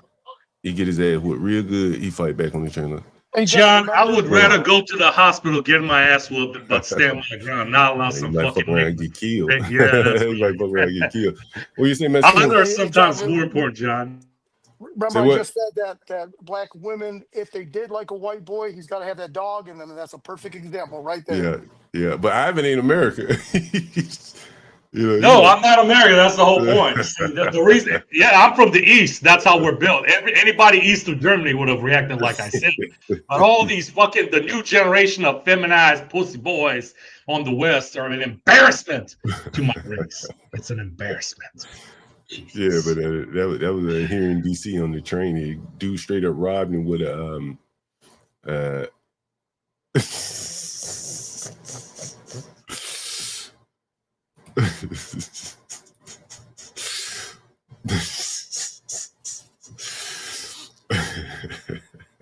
Man, I gotta find that clip again.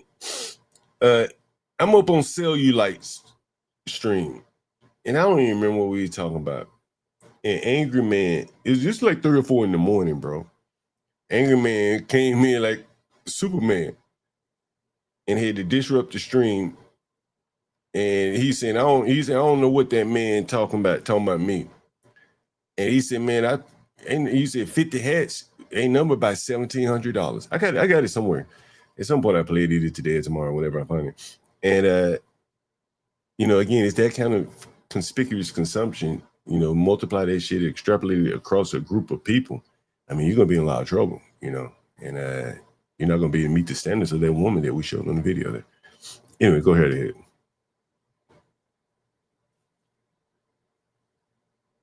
Oh shit, I played the video. Jay, you guys are all on mute here. All right, I played the video. I told you, John, the problem about that woman, though, is she said out her own mouth, marriage isn't even a thing for her. So now what standards are the men failing to meet to a woman who doesn't even think marriage is a solution? This is why I call bull on the whole suggestion, bro. Yeah. Those are the men for her. She's exactly what she wants. I mean, those men are the exact men that she's positioned and primed herself for. And now she's at a point where she hates herself for it. And I just don't really see a way out of that. You talking about the young lady at the bar, right? Well, yeah, the one that you were interviewing, she sat down at the table and she was saying how dating in DC is trash and all that. And it's a weird self-fulfilling prophecy. That's why I got this other video queued up. And that's why it's bigger than just a black problem. It's a woman problem. Like, the more success and academic and professional achievement women attain, the less they are desirable to the men that they want to be desired from, that they want, and the less men that are acceptable to them now. And so it just becomes a trap for a lot of the women. Yeah, and I can totally see that. But one thing that you will never escape is time, the ultimate enemy. And time, yep. Someone said they layer up before buying a $1,500 jacket. I think that's the appeal of it.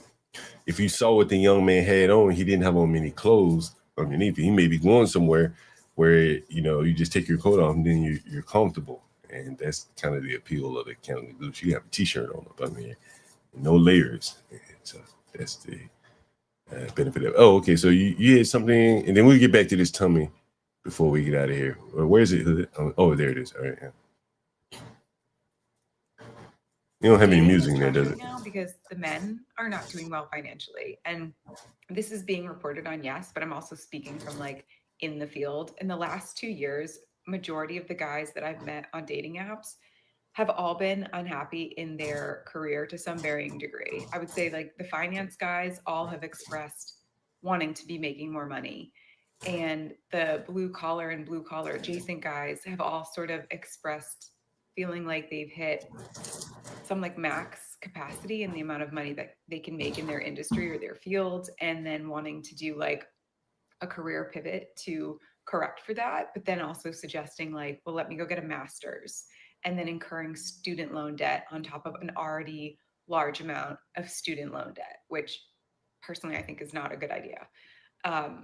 And then I just see it becoming this vicious cycle. So men are raised to believe that they need to be the provider.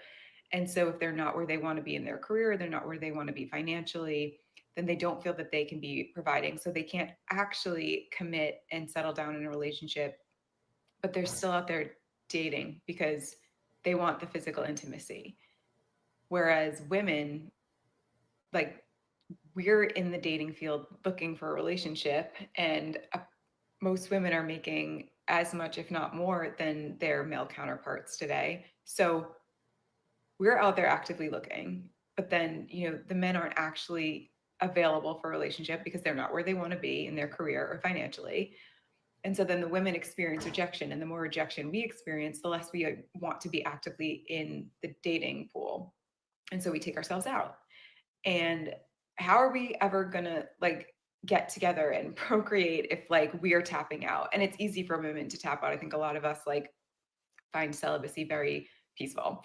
And so we bounce. But then I'm out here, and it's the more I feel rejection and the more I get discouraged, and I'm okay, I'm really not meeting anybody who's on my level. I'm not meeting somebody who's a good match for me. the more I get into the mindset of like, well, I'm a single person with a single income household. Like I need to do whatever I can to like set myself up financially to live in this world as a single person. And so then I work really hard on having my finances in order. And the more that I've got my finances in order and I've got my shit together, the harder it gets for me to find somebody who's on my level. Cause now I'm just like continuing to outpace the guys that are in my age range. And so it's becoming this like impossible loop that I don't know how to get out of. Cause I'm also not really willing to like I can tell you how. lower my standards or accept like disrespect or just like weird behavior. Like I don't have time for that, nor do I care to like entertain that. Women like this should not be allowed to vote. Well, most women should not be allowed to vote. I don't even know if women like this even matters. It's women in general should not be allowed to vote. And I would extend it to a lot of men don't need to be voting too. You niggas don't know what you're doing. That's how you let women get involved anyway. I'm being generous. You see, I'm not trying to be an asshole, but women like this should not be allowed to vote. Real talk. They can't figure their way out of this problem, you know?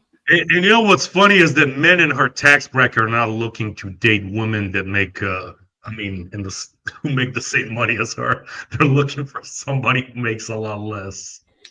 I mean, technically, I think it works out to somebody who makes a lot less, but ultimately, I think the women who make that kind of money, the process of achievement, it lessens the desirability of the woman herself in terms of marriage and cohabitation and all that. Exactly. Nigga, I found this shit. This is gonna be hood. You gotta see this right here. I showed you guys this was Stanley. Y'all remember what I showed you this was Stanley? With Here for the Tea and Dinner with 777. Anyone remember that? Does anyone remember that? Hood, do you remember that? I wasn't here. I'm going to give you a recap. Stanley was streaming on his channel.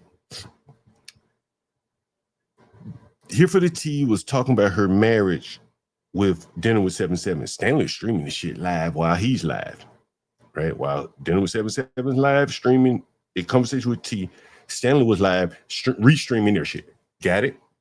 Right? You got where I'm going here, right? You see the setup, right? So T was talking about her marriage in ways that made Stanley feel uncomfortable because Stanley holds marriage to a high regard, and T, being this light-skinned queen, in his mind, he holds her to that high standard. Understand? He said before that T could be his daughter. He I remember you talking about this. Yeah, right. Talk about your half T, and when he saw T exposing, the problems with marriage, the issues that people have with marriage, but she talking it out loud on the internet stream to Dinner for 777, who Stanley considers to be a degenerate. Stanley trying his best to defend the institution of marriage, black marriage, and he's seeing her talk to a degenerate in his eyes. He left his stream and went to Dinner with 777 to interrupt her. Damn, that sounds like jealousy. No, it is not jealousy. It is not jealousy.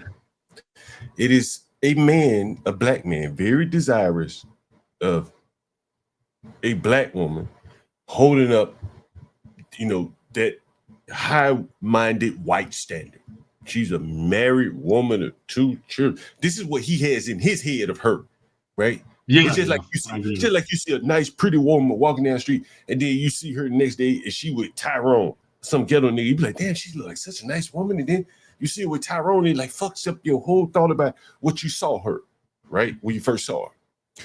Stanley had a view of T up here. Then when he sees her talking to a degenerate, he had to rescue that image that was in his head of her. Never mind who she is. You understand? Does that make sense? Do you understand what I'm saying here? Right? So what I'm about to show you is me on the stream with Cellulite. Now, this is 4 a.m. That nigga John Galt don't sleep. And what you're gonna hear and see is Angry Man come flying through the window like Stanley did with Dinner in 777 and T. And you're gonna hear this nigger justify spending all this money on the hats. I'm gonna prove it to you. No, I ain't lying. So here we go. Angry Jeff, Man, Big Hat, huh? Mr. Big Hat. Big Hat Stepper. Here we go. This is John Galt. 50 hats. Oh, yeah. Wait. 300 something. I had a black man to call me. He was 50. Was he 60? He was 50 something. He had 300 pair of sneakers. 300. Izzy got 50 hats. Probably got 35. Probably got 35 shoes. Look at what these blacks are spending their money on. And I'm saying it to this nigga why he got a hat on. Understand, I don't give a fuck. I'm going up under that hat and see what's in their empty ass heads. And I'm going to expose to you what these blacks spend their money on. Why they get up here and talking this conservative bullshit. They're not conservative at the core to match these white people. They can't act the part like Tommy. They can't act the part like Tommy. Be Brave is more conservative in mind than Tommy will ever be able to go talk to those white people. The same for this black man who thinks that there should be a black national anthem. While, and listen to him. Listen. Materialism, which is bad. Right. Now, you said materialism is bad. I bet he won't tell King Big Hat that. Watch King Big Hat come up. Now, you heard him say, what did he say? What did he say? Blacks are spending their money on materialism, which is bad. Okay. Document that. Everybody got it documented. Materialism is bad, correct? I bet he won't tell King Big Hat that. Listen. Right. Chinese plastic shoes and big oversized ball caps. Many of them, 30, 40 hats. And when I got on Angry Man panel and I mentioned that Negro had 35 hats, other black men on the panel said, ain't nothing wrong with that. So now we got a panel full of black men that have all spent thousands of dollars on hats for one head. The problem is he's one of them. He can't call out the behavior, but John Galt can. But you know, John, I think you're playing chess and these niggas are playing checkers. Yeah. Uno, spades. They playing spades. Watch this. Watch King Big Hat. Woke up out of his sleep. He was probably deep in the REM sleep. King Big Hat to the rescue. All hats. No hats. But that don't mean that those black men on that panel don't have money management skills. Yeah, you got to go defend them hats. See, this is why he can't be conservative. Conservatism does not jive with 35 fucking New York Yankees oversized hats. Snapbacks. Conservatism it don't jive with that. You know, John, I was thinking about this kind of thing yesterday, talking about like logic and all that. And I think there is just a sort of raw logic to certain things. And then, you know, there's your emotions. And a lot of people, they get stuck separating the two. Like logically, the argument is totally sound. There's nowhere to go with the argument. But emotionally, I'm black. That's right. That's right. And see, they need to fall back, nigga. I did a stream like, it's so much money in these ghettos, man, that a nigga like him who's smart enough, probably big enough, could muscle around in here. Look at me. Look how small a frame I am. Nobody puts their fucking hands on me. A big old nigga like that, he can run a liquor store. Or that they do have money management skills. Multiply. Listen, that was 4 of the 5 or 6 black men on the panel. I got about 15 different hats. Good. Okay.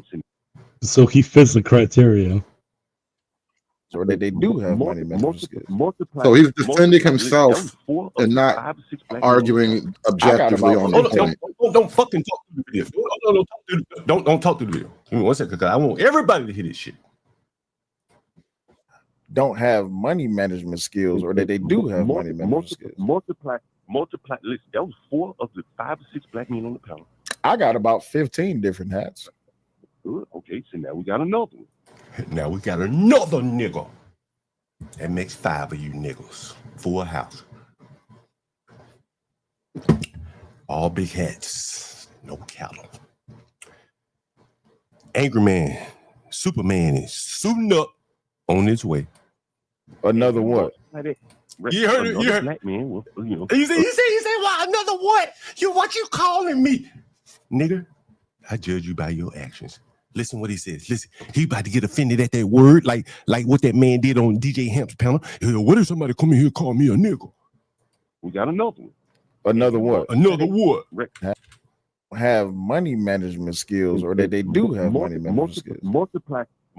Listen, that was 4 of the 5 or 6 black men on the panel. I got about 15 different hats. Good.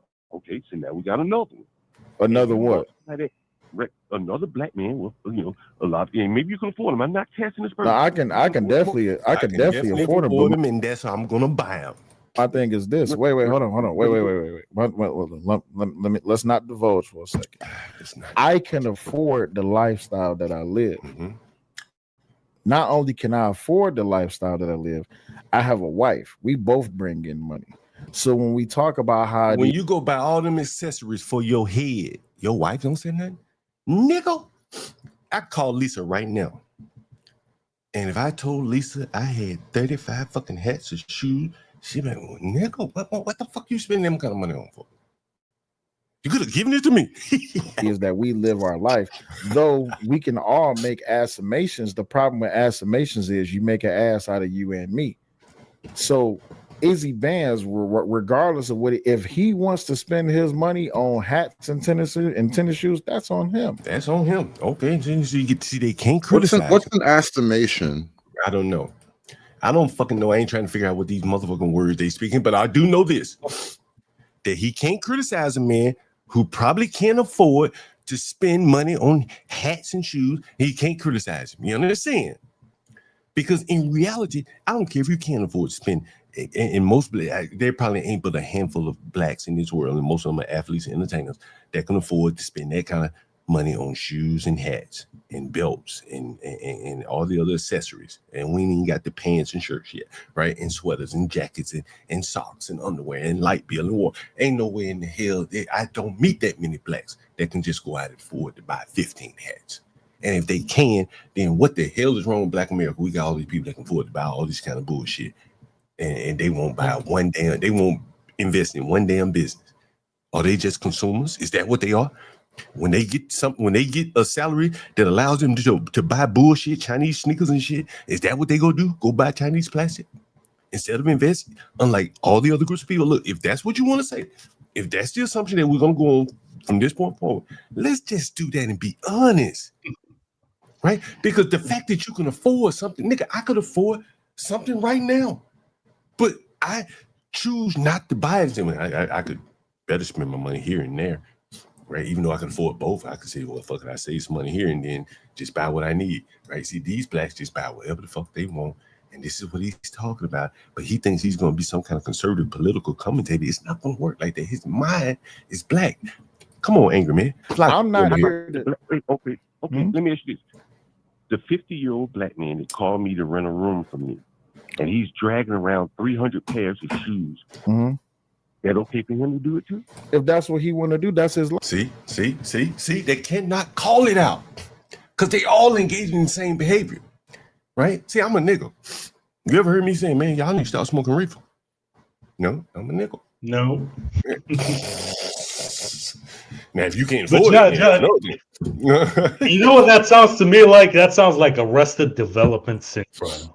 They couldn't afford to buy that shit when they were kids, so now they're trying to compensate as adults. It don't fucking matter if they could afford it, if they had it when they were children, they just buy more of it because they lead with their personal, their appearance. This is why they wear them big ass beards. This is why when they fucking hair don't grow on their face, they'll go get an implant on their face.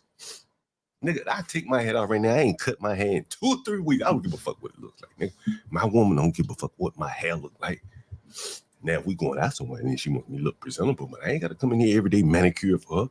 And I don't demand that of her. I couldn't even imagine getting up every day. Let me put on all my bracelets, my watches, my ring. Do they sleep in them shit? Maybe they sleep in them. My Cuban link. Baby, what should I wear today? What shoe? Well, I got more of the closet than she got. Because I got these big ass size 12 shoes all over the house. Is this how they live? His closet big as hers? Is this how it works? Somebody asked me, do any of you niggas got women? Your closet big as hers? When y'all get up in the morning, you look, walk out of the house, both of y'all dressed and smell good and shit. I wonder if these niggas, when the last time one of them fucking niggas ever got dirty? I was cleaning up shit the other day. Any of these niggas ever got dirty? I don't need no fucking swag, nigga. See that? What the fuck is swag, nigga? Before they ever created that word, I was still doing what I did. Right? While y'all were fucking creating words, whatever the fuck y'all think y'all out here doing, putting on all that bullshit, that ain't your swag. And none of you niggas are wearing none of the shit you make yourself. Empty men putting on other people's clothes, thinking they somebody. Life. I don't have a cell to put him in, nor one to take him out of. Okay, cool. So let's extrapolate that across Black America. Take your time. And let's say that there are a lot of Black Americans who have a lot of their money invested in shoes and hats. Is that a good or bad thing? Wait, you said invested. Nah, if I'm investing into a hat company. Now this nigga's being stupid. See, they always got to try to parse and be stupid. He know what I'm saying. But now he has to try to act halfway intelligent and use the word parse. As opposed, you spent it. No, what you really meant to say, John, is instead of actually investing into something valuable, they're spending their money on. I should have just used the word spent. I should have just used the fucking word spent. Yeah, spend. Right? Yeah, it's too complicated for them. No, hold on. But now he knows what I meant. See, this is what I'm saying. These smarty-arty ass blacks try to get up here and parse every little word to appear intelligent. Where they can't, and they do it to the point where they can't have a conversation because he knew what I meant, right? Because a man dragging around 300 shoes, living in a room, is not investing in anything. Everything he spends his money on, more or less, is on things that he's consuming, consumables, rent, shoes, food, right? I already set the table, said the man was broke. There's no investing. I misused the word. Let's not go down the rabbit hole of investing. You can invest in shoes. This man ain't investing in shoes, and he knows this. But he has to act stupid. Like these, and man, listen, if you're investing in shoes, you really fucked up. Right? You really fucked up. Right? Like, if you got a group of people that thinking that some Chinese fucking plastic, that they can manufacture that shit all day, all night, it's somehow like a commodity, some prized commodity. Like, their mind is messed up even at that. Can you imagine going to the average white man, Be Brave, say, hey, Be Brave, I got 100 pair of shoes I've been investing in. Be Brave was like, well, nigga, buy a shovel. That's a different story. But if I just I'm talking about personal shoes that they wear and personal hats that they wear. If you had a bunch of black men across America that spent a disproportionate, or inordinate amount of money, a large amount of money on hats and shoes, would you say that's a good thing or a bad thing? I said that's on them. They can't do it. You see what I'm saying? They can't do it. Now, this man tries to talk politics. You understand? But he cannot answer a simple. Was that a simple question? It was. It was. All right. Now, you see, he's trying his best to, like, it depends on you. Just trying to, as Rush Limbaugh said, too smart by half. No, I say if you had a large. Listen, John, it's not. I got you. But here's my answer. My answer is this: it's not my place to judge. It's not my place to judge. You judge it. I bet there's some things that he will make pass judgment on. You understand, right? But as it relates to blacks and their bad behavior, conspicuous consumption, not my place. I see the downstream consequences, but it ain't my place to judge. What a man does with his pockets. If listen, I have a hold on. I have a habit and I have a hobby. I also have a love. My love is guns. I don't need 5 guns. See, God, this shit drives me crazy, bro. Ivan, you're a white man. Closest thing to a white man on this panel. Closest thing to American white man. Yeah. What's the difference between the investment in a gun and a pair of Chinese plastic that you wrap around your feet? What's the difference between those two? Nigga, I bought a gun on the stream. I bought a gun on stream about 3 weeks ago. What's the difference between it? And it was a used gun. So what's the difference between buying guns and shoes? Because guns are more useful, in a sense, right? Mm-hmm. You can protect yourself with a gun and etc., especially if you're in America. And if you fall down on your luck, can you sell the gun? Does it kind of hold its value? Yes, how yes, about you the can. sneakers? Yes. No, you will make more money selling the gun than the shoes. And so when someone says practicality, you understand? Yeah. And so he just mentioned something that's practical. Guns. Okay, gotcha. Right? But he's justifying, well, what if some people don't like guns and they go buy shoes? That's just the same. He's equating them. You understand? This is the fucking I keep trying to say. Like, you can only go so high when you're making these kind of analogies. See, this is an analogy. Put him in a corporate office. You give him some kind of presentation, and he pulls the same analogy. He equates guns and shoes. And people I don't know if Go ahead. I don't know if you caught this one thing because you're kind of talking about like right-wing conservative culture. That's Nobody in right-wing conservative culture will ever state, I don't need 5 guns. Like, I caught that, my ears perked up. Like, why would I not need 5? Like, no, of course I need 5 guns. What do you mean I don't need 5 guns? A handgun, a gun, a rifle, maybe 2 handguns, right? You know? 2 shotguns and a rifle. Hell, one of my guns got a gun on it. Shit. Mm-hmm. Hey John, I'm not even that conservative, but even I know that, bro. Like, he should know that, man. There's no excuse for that. But you see what I'm saying? Like the whole the Second Amendment, that ain't in him like that. It ain't in him like that. You know, he did this shit ain't his people wasn't no gunsmiths. What's gun rights like in Africa? Just pick a West African country. What's gun rights like? I don't even know if that's a thing. It's probably not really I think the Boko Haram are the only ones with guns over there. Let me ask you this question. If you'd have asked the average, if I would have asked him, how many guns is enough for one person to have? You ever see The Matrix, bro? Where that room where he was like, I need guns. Yeah, hold on. I'm asking you this is a real serious question.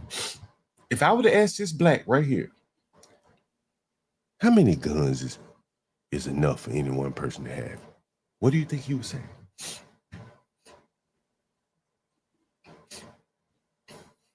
What do you think he would say? Yeah, here we go with these abstract concepts again. I'm asking you a question. What do you think he would say? You think he would put a number on it? I think he would put a number on it. Okay. Jay, you think he'd put a number on it? Hey, I'm not sure. Maybe. You're not sure? Okay. All right, Ponder is Ponder. You got to answer. Hood, you got to answer. What you say? You think he'd put a number on it? I don't know. Well, if you had to bet your last dollar, do you think he'd put a number on it? I think he would say something negative, as if you don't really need X amount of guns. I think he would say something in that direction. Okay, now how does that fit with conservatism? Like I said, that was my whole point. There's no such thing as too many guns. Right, understand, right? And so you see where he would have some issues there. You get it? Right? Instinctively, blacks look at guns. It's like, if we had less guns, we'd have less crime, right? Not all blacks, but a large number of them, correct? Well, Which is not how it works.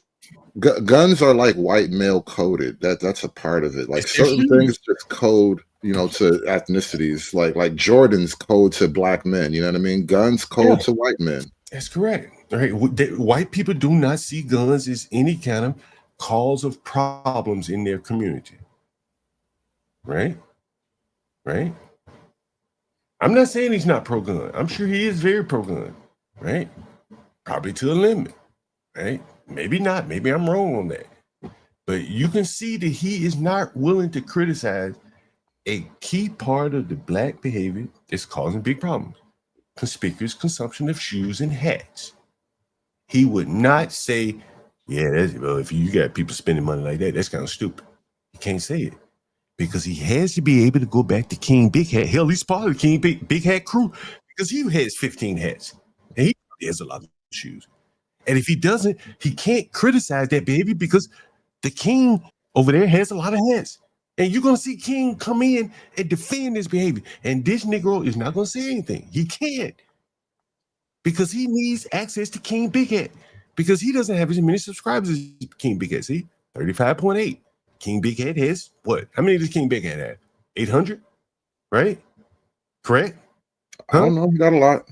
Thinking, yeah, he got more than 30 guns. Right. So here we go. But I'm guarantee you I'm pricing out a 6. You see what I'm saying? But the thing is, when we talking about materialism is one thing that has always been the downfall of the black community. But that's only because we've been taught to spend every dollar that he just acknowledged that materialism is the downfall of the black community while saying I got 15 fucking big ass hats on my head. I wear them all at the same time. I needed all 15. An angry man needed his 50. And Izzy needed his 50. And the other people on the panel, they got 50. They needed the 52. that we got on the thing that's shiny and glittering and gold. But that doesn't mean that all people think that way. I just noticed he has shades on too. I don't think that I would be willing to bet those are probably not prescription glasses. I know consciously I want a 6 gun, but when I'm able to afford the money and again, if he's comparing guns to shoes, afford to spend the money when I want that 6 gun, I go do it because I might got other things I need to focus on. But that's me. I'm not going to sit here and say I'm just going to use you because John, you're on the phone, so don't take no offense. No problem. I'm not going to sit here and say, oh man, that motherfucker John stupid as hell. He went out and bought that new motherfucking gun. Don't that motherfucker know he could just save his money and then next month he can go buy something else? That's not none of my business. What you do with your money is what you do with your money. All right. So you've mentioned a hard asset like a gun that maintains its value. Whereas as soon as you put them centuries on, you can't sell them probably to hardly anybody. Right? They don't have much value. And again, I also buy video games too. I'm a video game head. Jesus Christ. For your leisure, I understand. One thing is that if you got a large race of people where their men are not buying work boots, but sneakers and ball games, they spend a disproportionate amount of their money. And these are some of the poorest people in the country as a group, not individual. As a group, people shit. I knew. Hold on, wait. I knew it was gonna happen. All right, for everybody that's watching on TikTok, apparently we're being restricted for harassment. All right, I gotta shut my laptop. I don't give a fuck. Close this. All right, yeah, that's annoying on TikTok. It happens to me too. I'm just saying, I think blacks with their IQ, they spend a lot of money on frivolity. Frivolous spending, yeah. But frivolous hats, shoes. This is what a low IQ group of people would do. This is what you would expect them to do. They go out buy $1,000 belts, $1,000 hats, and sneakers. This is what stupid people do, and low IQ people do. And big business, and business just in general, will prey on low IQ people and sell them overpriced hats from China and shoes from China. And I think that, if you're seeing a large group of blacks that do this, that engage in materialism, then it's going to have some serious effects downstream. They're not going to be investing in businesses, right? Because they're wearing their businesses on their feet. And then they're just their mindset. A person that will go buy frivolous things probably doesn't think the way Pearly Things thinks. He's not very creative. And that's a bad analogy because Pearly specifically focuses her money on building her podcast and hiring people to run her podcast. But isn't that a good analogy? Right? Pearly's not buying sneakers and shit. Pearly, as he said, is spending her money to build her business. right? Whereas other people are buying a lot of sneakers and shit. He didn't even fucking get it. And he gonna go way high in the smarty-arty political world. Jesus Christ. Bad have mercy. analogy because Pearly Hey, specifically John, I'm gonna drop out. I'm gonna catch you focuses later, all her right? money on building her podcast and hiring people to run her podcast. But things specifically fell out the bottom of the bucket with Pearly because of how bad